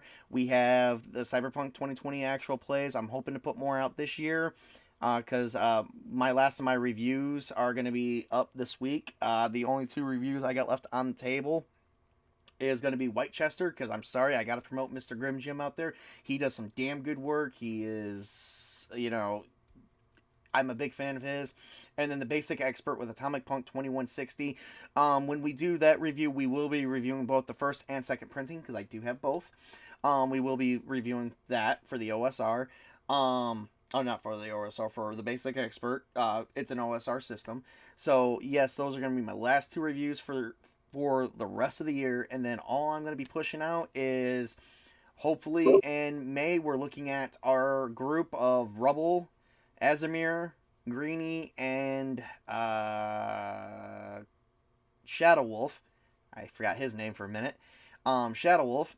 They will be coming back, and they will be going to the Caves of War, where the Alliance of many different species comes together. Many different goblins, hobgoblins, bugbears, minotaurs. They're all coming together to wipe out the human race. And wipe out the elven race and the dwarves and all that. So that will be happening in that chapter. So hopefully we start that up in May. As you guys just heard, I'm trying to get Mel in a game with us with more groups. We're trying to expand into our own sort of independent. I don't want to use the word independent. We're just trying to promote more Castles and Crusades and more Troll game stuff, because it is something good to get into. And I just got to make waves, because there's a lot of people who hate Castles and Crusades and TLG for whatever, God knows, whatever reason. We're not going to get into it. The point is, the more they hate it, the more I got to promote it, because I stand behind TLG all the way, and I stand behind this game all the way. I freaking love it. So you're going to see us quite a bit around, so hopefully we will get connected, because that's what the internet's for, supposedly. But it's never get used for that. Also gets used for porn, but who knows? Or commentaries even. I see no problem with this. Not my thing. Not my thing. I like gaming groups. So anyway, I've got more plans for the future, and hopefully before the end of the year, so that way we can host our own sort of, not necessarily around Christmas, because I do got a lot of family, and I don't have a lot of family left for reasons. Have had a lot of family members pass away this year on me already, so it's been kind of rough. So I do get with family around that time, but I do at some point want to host holiday themed games, or at least a holiday theme streams, to where we can just sit around, talk, and chill, and get to know each other more, and get connected more to others out there. and to show that they are not alone. If you want to try a new game and you just can't get no one around, look for us. You got Mel of Agrimoor. You can find her on Twitter. I will have links posted. The Witch King of Tsamra and me, Tabletop Junkie. We accept you. I pick people who I think would accept you for you, and we expect nothing else. Just come as you are to our tables. I know that sounds a little religious.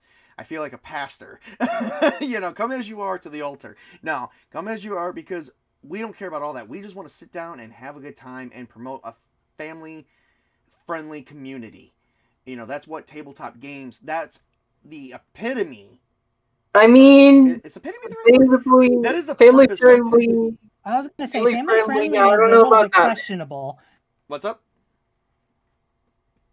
I heard Oh, both of y'all at once. I would say family friendly is a bit of a stretch. Yeah. Okay. Friendly environment of adult. Yeah, you're right, because when some of these games it's like PG-13, some are R, and some have went full blown X. All right. Tabletop games are supposed to be socially friendly and making friends. Is that better? That works. I Okay, can believe that. Okay, all right. I'm trying to sell it here. Come on, help me out. Well, at least they're. See, I'm the salesman. They're the actual people that will tell you the damn truth. I'm the sales guy. I'm trying to make the sale, and I don't even get nothing for this. I'm just trying to get more people involved, because I believe there's a lot of people out there, they just don't know how to get in touch with other people and say, hey, how are you? Because I've heard some horror stories of people joining groups. So we're not one of those groups. We are friendly. Yeah, you can come and chat to me anytime, man. Like, Oh, yeah. as long as you're not an asshole. I mean, you're pretty much good. Yeah, Twitter has most of them. A lot of them. So cough. Anyway, well, other than that, you guys can catch me on YouTube and on Twitter under Tabletop Junkie or at Junkie Tabletop, and hopefully we'll start seeing more as time goes on. So I want everyone to remember to work hard, play hard, game on, everybody. And I want to say, have a great and wonderful evening, and want to say thank you to my co-hosts, or to one of my you know what? They're both co-hosts. I automatically upgraded Meg. Meg? Mel. No, The Mel. nerve. Sorry. Oh my God! I saw the MEG. Okay, the G in Agrimoor. There you go. I've already upgraded Mel to co-host as well, because she looks like she's going to be coming back. So, which means she likes us. Yay. Well, not everybody has liked us. There's many people that's hated the Witch King and me. So I can back that one up. And even some hated Toby. But everyone I know has said you're a really nice person. I don't know. I'm like, yeah, I don't go after people. I don't yeah. Again, there's weirdos. All right. Well, do I have the right outro set? I'm scared to click this outro button. I hope you have the right one. Me too. Here we go.